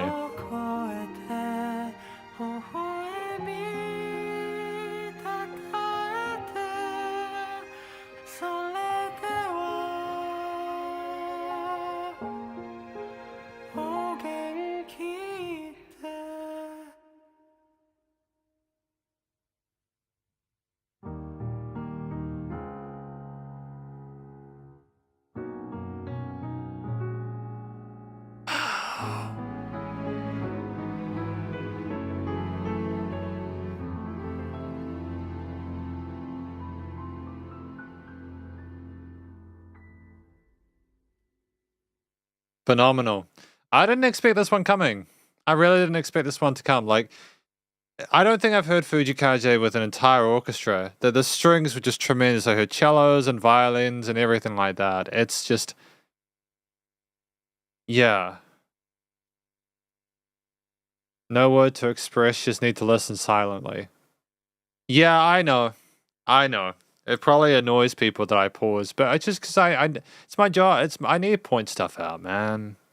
Because otherwise, yeah, I need to point stuff out. If I hear cool stuff, it's just part of the dealio. To be fair, I did try and let that last part play, though. But yeah, I think that is a track where, like, if you want to hear it in full, I'd recommend going and checking out Fuji Kaze's album because it's tremendous. Don't know why, but the song almost made me cry. Well, I think it's because it's beautiful. There's something really sweet about the falsetto that Fuji Kaze goes in later on. It's not something we've heard much of. It sounds like someone that is really sad to be saying goodbye. You get the feeling that it's an incredibly difficult process for them. And yeah. It's really cool. I like that we've spent so much time within this album trying to approach different genres of music and trying to make them our own. It vaguely reminds me of some of the stuff I've heard from musicians like Jay Chou and Zhang Yuxing and stuff like that, where we do try and have a lot of flexibility over that. And I think that, again, Yaffle has just continued to just pull. I'm assuming that they've actually gotten musicians to record these instrumental parts, but regardless, it's just stunning. These are fairly kind of like rudimentary chord progressions, but it's how the things are articulated with the different strings, bass instruments, and any other kind of like higher mid elements there. The keys as well are a wonderful accompaniment to the vocals there, and it's just very full sounding, and it's hypnotic.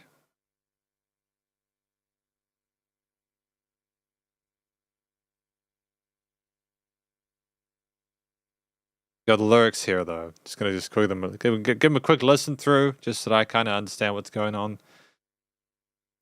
This land and me were both deserted. We've touched an abundance of fruits with our lips. Love is just waiting for me with open arms on that hill, but I can't see it now because of the haze. We talk about autumn and winters and like seasons and stuff like that quite a bit throughout this album. So I think that we're talking about time and how it affects us and our visions for things. It's also potentially an easier way of describing the various little implementations and things that those seasons give, how they relate to us, you know. I'll come back nights with a smile on my face. Bye for now and take good care. So I think this is talking about, like, maybe this was meant to be the end of the album. Is this meant to be the end of the album? It sounds like it could be the end of the album. Seishun Sek and Tabiji. This feels like an outro track. But we've still got Seishun Sek and Tabiji. I suppose we just wanted to put them at the end as kind of extra bits of content in there potentially. I'm not sure. But either way, well played. I think it's about someone who is trying to find a way to move forward towards that love that they're looking for. There's haze, so there's things distracting them, but they're going to continue to look for it, and they'll all meet together at the end and have that goodness and that wonderful sort of a position. So it's great. It's cool. But that was bye for now. We've got Seishun Sek, track number 10. And just before we get into it, Norman says it's nice to know how others feel about our favorite songs. Good. Yeah, a lot of it is coming down to practically personal preference here. He's good enough that you can't fault him. A lot of any criticisms of Fujikaze would be subjective.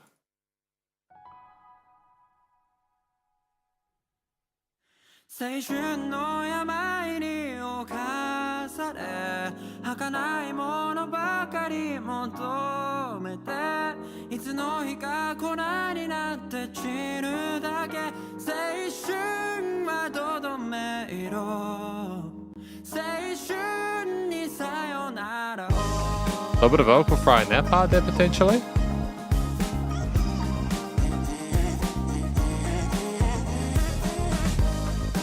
Love that vocal modulation, man. Great pitch shifting.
Ah, reggaeton.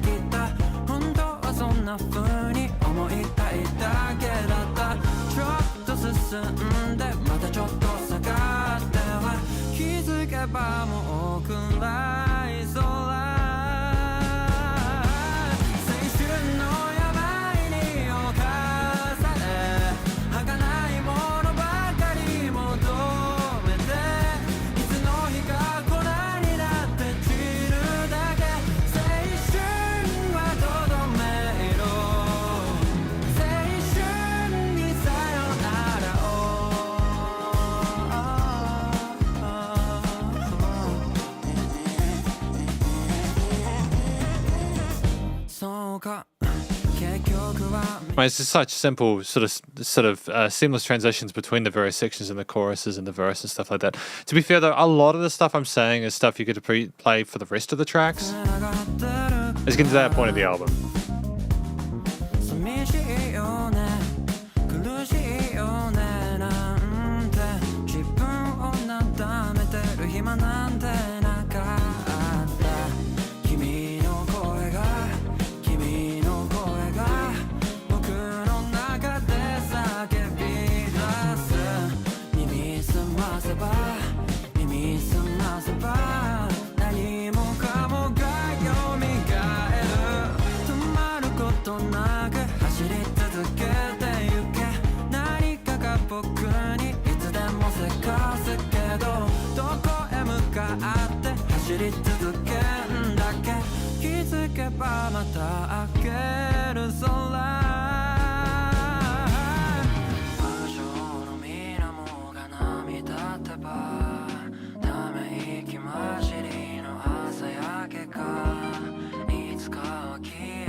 switching to an interlude here was a smart move. It's nice to have, because usually you'd have that filtered line and then you have the chorus again, and you repeat it like another 2 times with some vocal overdubs going like legato, like oh, or something like that. But no, we're doing something different here.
Great lead over double top.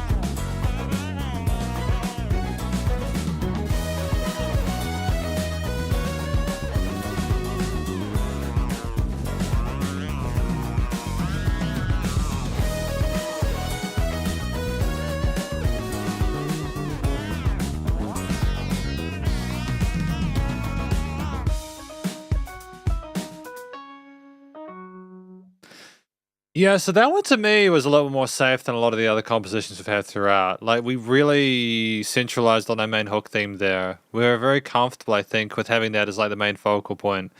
We then kind of affirmed ourselves to having variations with the way the organs were played, the guitar, the guitarist as well as the synth drum. Like, there were a lot of different instrumental parts within this track. For me, I think though, I'll be right back. I'll be right back. I'm gonna do something real quick.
I think you get to a point when you do an album review where you're kind of repeating the same stuff. And that's the danger of it. It's often why you have your overall thoughts at the end. I don't know if I need to do that, though. I think that a lot of it is summarized throughout the various other points of this. If I go through the lyrics really quickly for Seishun Sick, it's not that I dislike this track, because I think it's really well done. At this point, we understand the competency of Fujikaze's vocal performances. We've heard tracks where he's done more than this and less than this. The previous track, I think, is arguably more impressive in regards to the vocals, with just how kind of like raw they are, if that makes sense. I think the synth solo that we had at the end of this track was really dope, though. That was really cool. Suffering from Seishun Sick, just chasing after ephemeral things. Ah, right. Okay. So is Seishun sick? Like, is it part of growing up? Is it like the bruises of growing up and everything like that, and who you were as a teenager and becoming an adult? Is that it? Ah, okay, right. Okay, so basically, this is about growing up and kind of coming to terms with who we are as people and stuff like that, and trying to sort of like get to know ourselves better. I'm assuming that Seishun Sick came in after before the album was released, as I saw the lyrics were done in 2020. This album was released in 2022. But I think that it's kind of awkward. It feels like it's an additional track that we didn't really necessarily need to have within it. Not that it shouldn't have been in there, but I'm not sure. Just Bye for Now seemed like the perfect track to end it on. You know what I mean? But still, it's cool that we're trying to do something. We're adding that in just for the sake of having them all sort of connected. We got Tabiji though, track number 11. Let's do that. Final track for today.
Can you hear the Calypso drums in the background? Again, no, it's probably really bothering me that I'm pausing. I like these extra unusual sounds we got.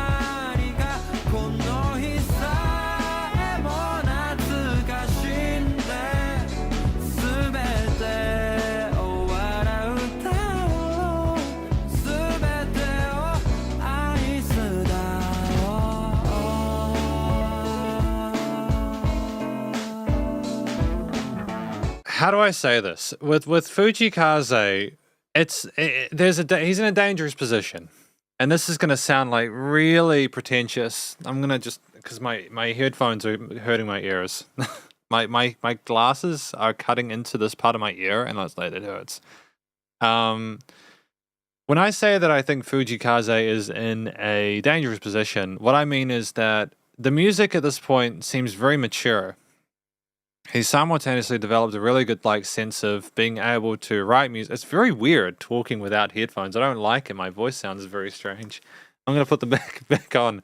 I think Fujii Kaze has developed a really good sense of, with Yaffle, has developed a really good sense of how to sort of combine a large amount of instruments together into a track and niche them in a way where they sound good together. And he does that for a lot of these. I think the power of track number 9, Goodbye, Bye for Now, is that it is so relatively minimalist. It is basically Fujii Kaze by himself with the orchestra. And even though you're surrounded by instruments, it's like the reason I mentioned the Calypso drums, and thank you, Norman. I appreciate you pointing. I'm glad that you found that too. We mentioned the song sounds somehow nostalgic to me. Potentially, I wouldn't be surprised if there were influences within this that people can sort of attribute to tracks I've heard previously. I can imagine that Fujii Kaze is probably influenced by a lot of the music that other people enjoy as well. It would make sense if it was nostalgic. there is a homeliness to it. He's paying attention to a lot of elements from like 70s and 80s with R&B and stuff like that, like moving forward into the 90s, as well as some of the futurist stuff in the noughties and 2010s especially. He's got this wonderful fusion of different elements here that is his sound at the moment. The danger is that I don't know where he goes from here. I don't know how he pushes it further. How does he make a third album in a way that will make it bigger or different to what he has so far? Because he's already doing so well for himself. Does he make a third album? I hope he does, but I wonder how he'll do it. お元気ですかこの街は相変わらず青春です誰もが皆走ってますまだ見えない旅路の先へお元気ですか僕たちはいつになれど少年です心の奥そこではいつも永遠を求めています果てしないと思ってたものがここにはないけど目にしてきた手に触れてきた全てに意味はあるから僕らはまだ先の長い旅の中で何かを愛したり忘れたりいろいろあるけどこれからまたいろんな愛を受け取ってあなたに返すだろうとはなる光の中全てを愛すだ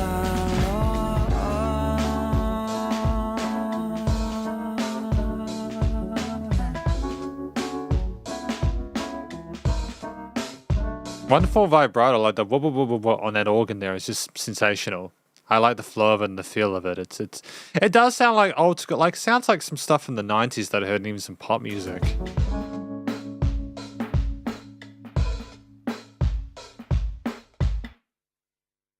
Excellent. That again, like it felt a little bit weird to finish the album on that. It felt a bit weird to finish the album on that. I still feel that Bye for Now would have been a better way to have done it, but I also understand that he's trying to segment the album from the extra tracks that he did. So it's cool that we're trying to sort of have everything stuck together. I get it. Again, I don't think it's a bad album because there's 2 extra tracks at the end. Yeah.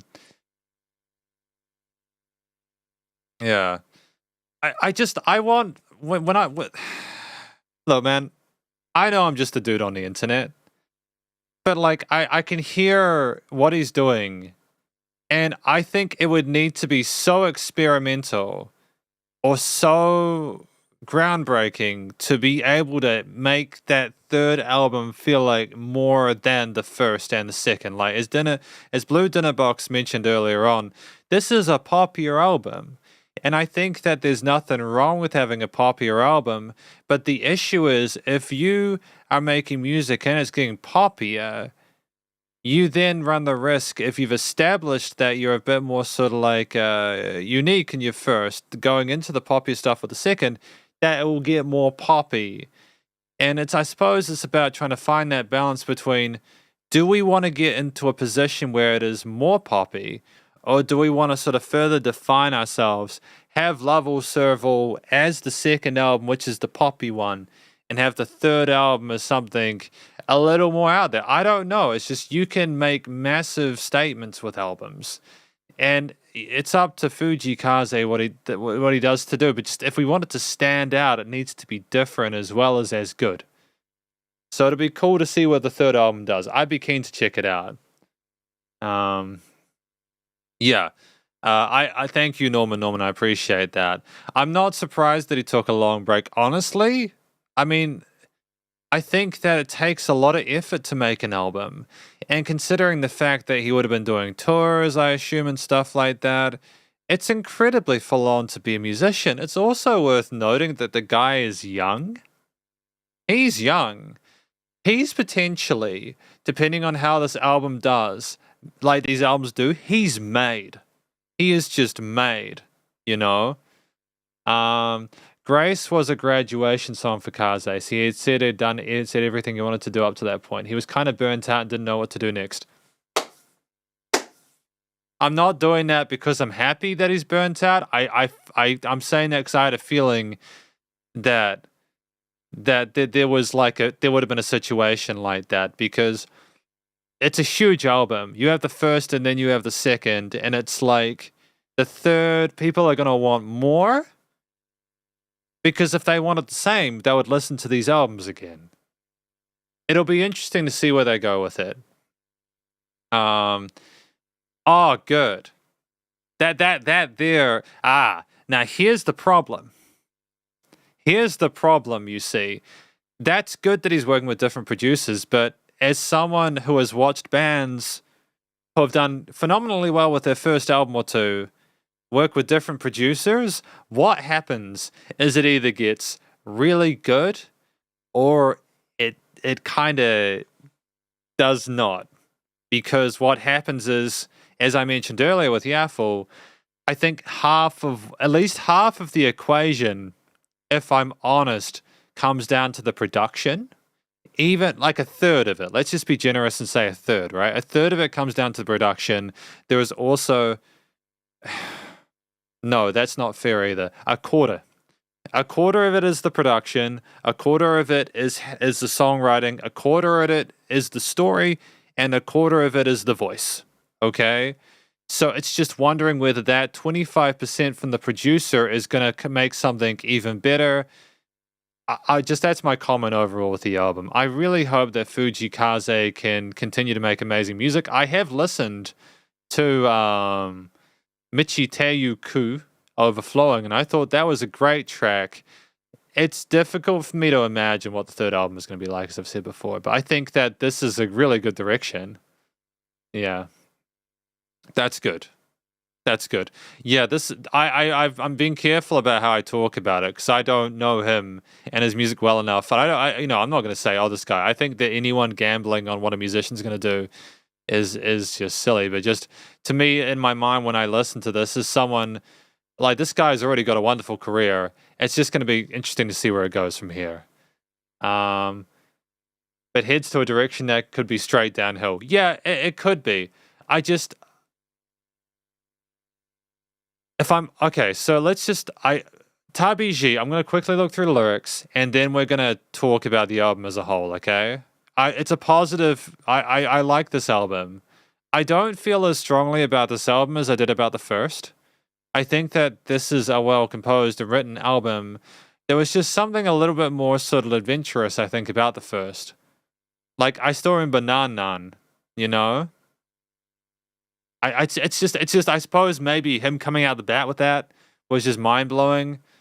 It's just finding like a moment of perspective. But then, like again, Moe Yo Ignite was it's probably my favorite track from Fujii Kaze. So it's like I hope that he does new things. I really hope he does. But they're just gonna check quickly through the lyrics for this 11th track before we do the conclusion, Tabiji. Won't you forget about that day? I was too young to know. I'm so embarrassing, feel like disappearing, but it's okay. The journey continues. I'll forget about that day too. We're all too young to know. That's weird compared to yesterday. Our lives full ups and downs. Even today, with nostalgic memory. How are you? It's always springtime of life in town. Everyone is running to the unknown destination of a journey. Deep down, our hearts are always searching for eternity. As I mean to each, still in the middle of a long journey with love, so don't forget something. We're still in the middle of the long journey. We will love something, we'll forget something. Life is full of ups and downs. We will receive all sorts of love from now on, and we will give them all back to you in eternal light of grace. There's been references to grace and God and stuff like that. Is he a spiritual man? I think that's like, it doesn't matter either way, to me, right? I don't mind. But is he a spiritual man? Is there like a religious aspect to his music? I think, if anything, he's just more of trying to show that love, and I think that itself, I think, regardless of my comments on this album, the intent is really pure. I love this album because Love Will Serve All. It just seems like he just wanted to make great music that would make people happy. And reading through the lyrics and listening to the tracks, you can't really get better than that. I think that's one of the best reasons to make music is to try and make people happy. You know, there's a lot of music out there trying to make people sad. Just listen to the Kendrick Lamar and Drake stuff going on right now. That stuff's wild, dude. Wild. But yeah. But yeah, just it's cool though. It's cool. Oh no. Where is 221 Pooh going? His messages have gone. That's not good. That's a bit sad. Bye, 221 Pooh. Hopefully you're okay. Hopefully everything's alright. Yeah. Tabiji, I think it's about what was I talking about? Yeah, I think it's about just kind of accepting life as it is and understanding we're not quite at the finish line yet and everything like that. I listen to Tabi G and such. I kind of get that feeling from that. It is a little bit more sort of like low key. I think that I prefer tracks 1 to 9 though. I think I like the structure of that. But I also understand that these are earlier songs they might have written, so trying to get them into the flow of the original, the 9 is alright. It's okay. Well, let's talk about the album. Talk about the conclusion, my review of this album. I prefer this album for everyday listening. For me, this is what a pop album should sound like. Yeah, I get that. I get that, Blue Dinner Box. I get that. And good to know Norman that is a spiritual guy. I think that's great. My overall thoughts on this album, right, real quick, because it's been a long album review and I need to go and get some food. I think that this album tells some really interesting stories about relationship, love, self-worth, finding happiness, trying to find connection, overcoming depression and some mental health issues there. Coming of age as well with Seishi and Sick, and kind of understanding that like life isn't over and think you have your ups and downs, but you'll be able to get through it. That's a lot of what I think this track is about. I think it's honestly a representation of Fujii Kaze growing up, learning more about the world, and I don't mean that as in like a pretentious way. He's in his early 20s, right? The guy's still really young. Nobody knows what the world's like in their 20s. Anyone who says that they knew what the world like in their 20s is lying. You go through 5 different versions of yourself until you get to like your 30s, and then you either become cynical or stuff works out and you still have a sense of humor. But I think it's great that he is making music for that purpose, to try and sort of communicate love and happiness and try and sort of like express a sense of positivity. I think that's wonderful. Even Bye for Now is reliant on the fact that you're going to eventually meet each other again, even if you can't get to that love on the hill initially because you can't see through the haze. I think that there's still a lot of really positive intent there, so it's really cool. Fujii Kaze's vocals are tremendous. He's a really great singer. He's really comfortable in his chest voice there. His head voice, especially with the falsettos, was wonderful. We had a mixture of different sort of like main solo bits as well as some backing vocals. We weren't afraid to use a bit of modulation with some lower octave stuff, using some for like chop, sensation, sick.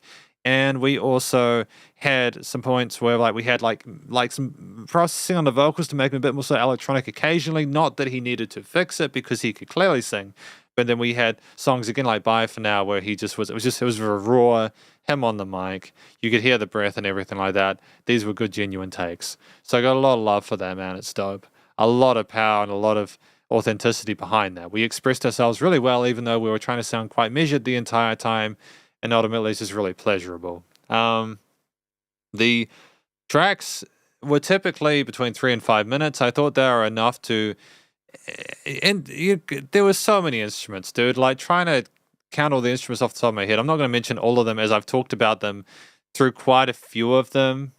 The Tiny Dance Concert. I think 221 Pooh mentioned that he's not afraid to mix things up, and I think that's really positive. I appreciate that Fujii Kaze is trying to find new arrangements for existing pieces. That is how you give them more life. It's also a great way to kind of refresh the palette and everything like that in a way that's really positive.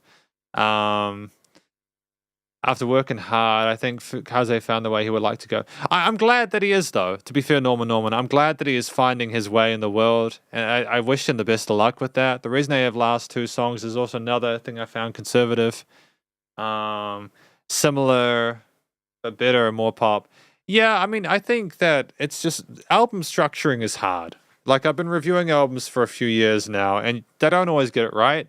I think this was fine because I understand he's trying to include his previous big tracks in there to kind of keep the anthology going. But I think that it just, if they were all the same track, it needed to be Bye for Now at the end. You know what I mean? But yeah, vocals are on top.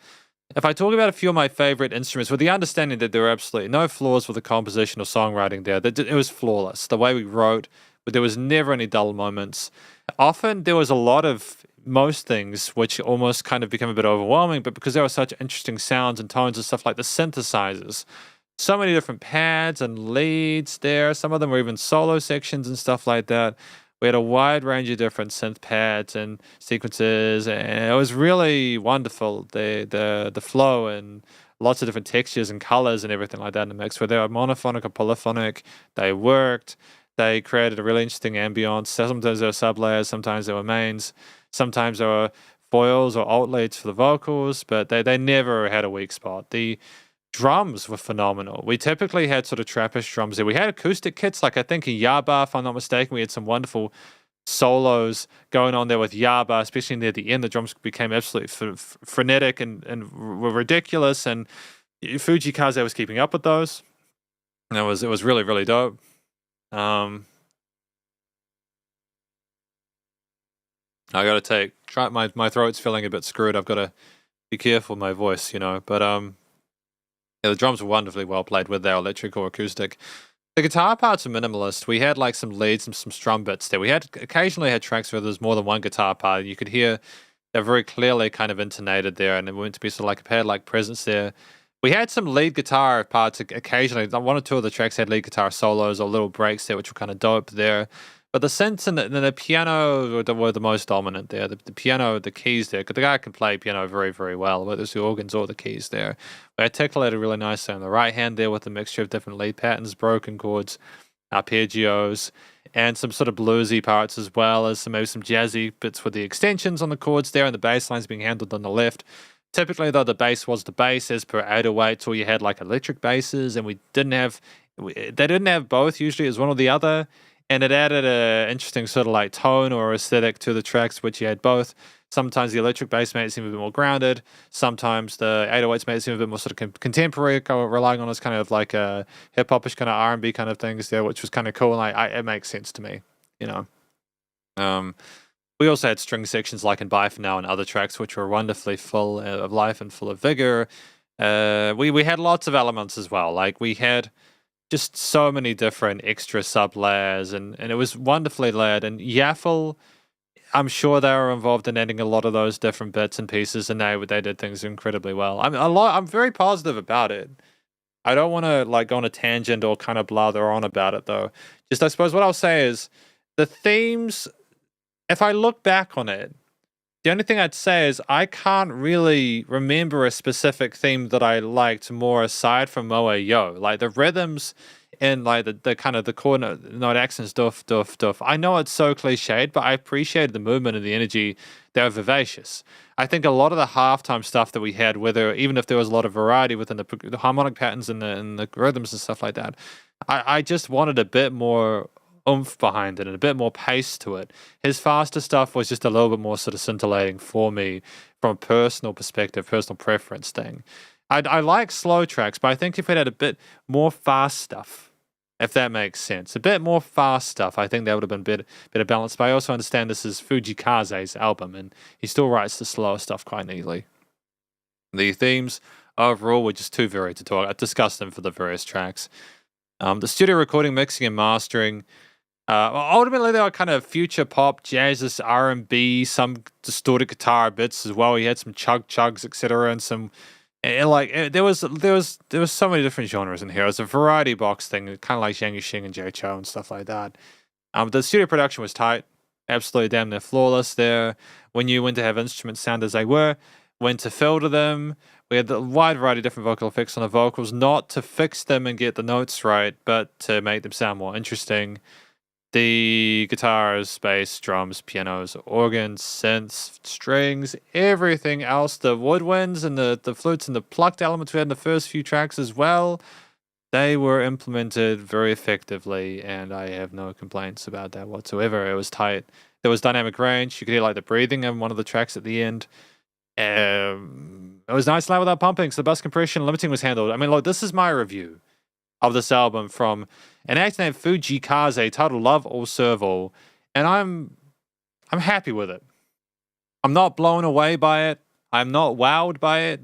It is not the most revolutionary album I've heard in my life, but I think it's incredibly strong. I think it's just that Fujikaze is so good, and I mean this genuinely, by the way. I would listen to this outside of this.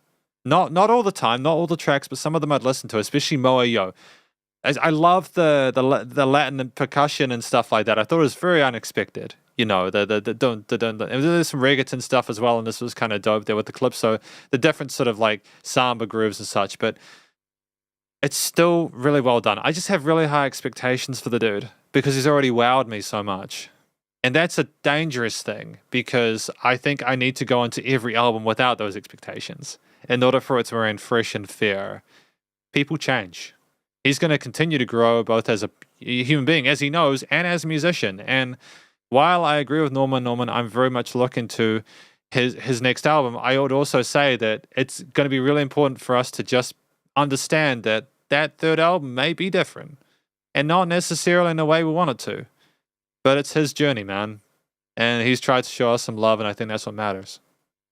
That's all we can ask for, man. And even if the third album is absolute garbage, for whatever horrific reason, we have the first two. And I doubt it would be anyways. He's got a good head on his shoulders. He's a lovely individual. I wish him the best of luck in future with his music.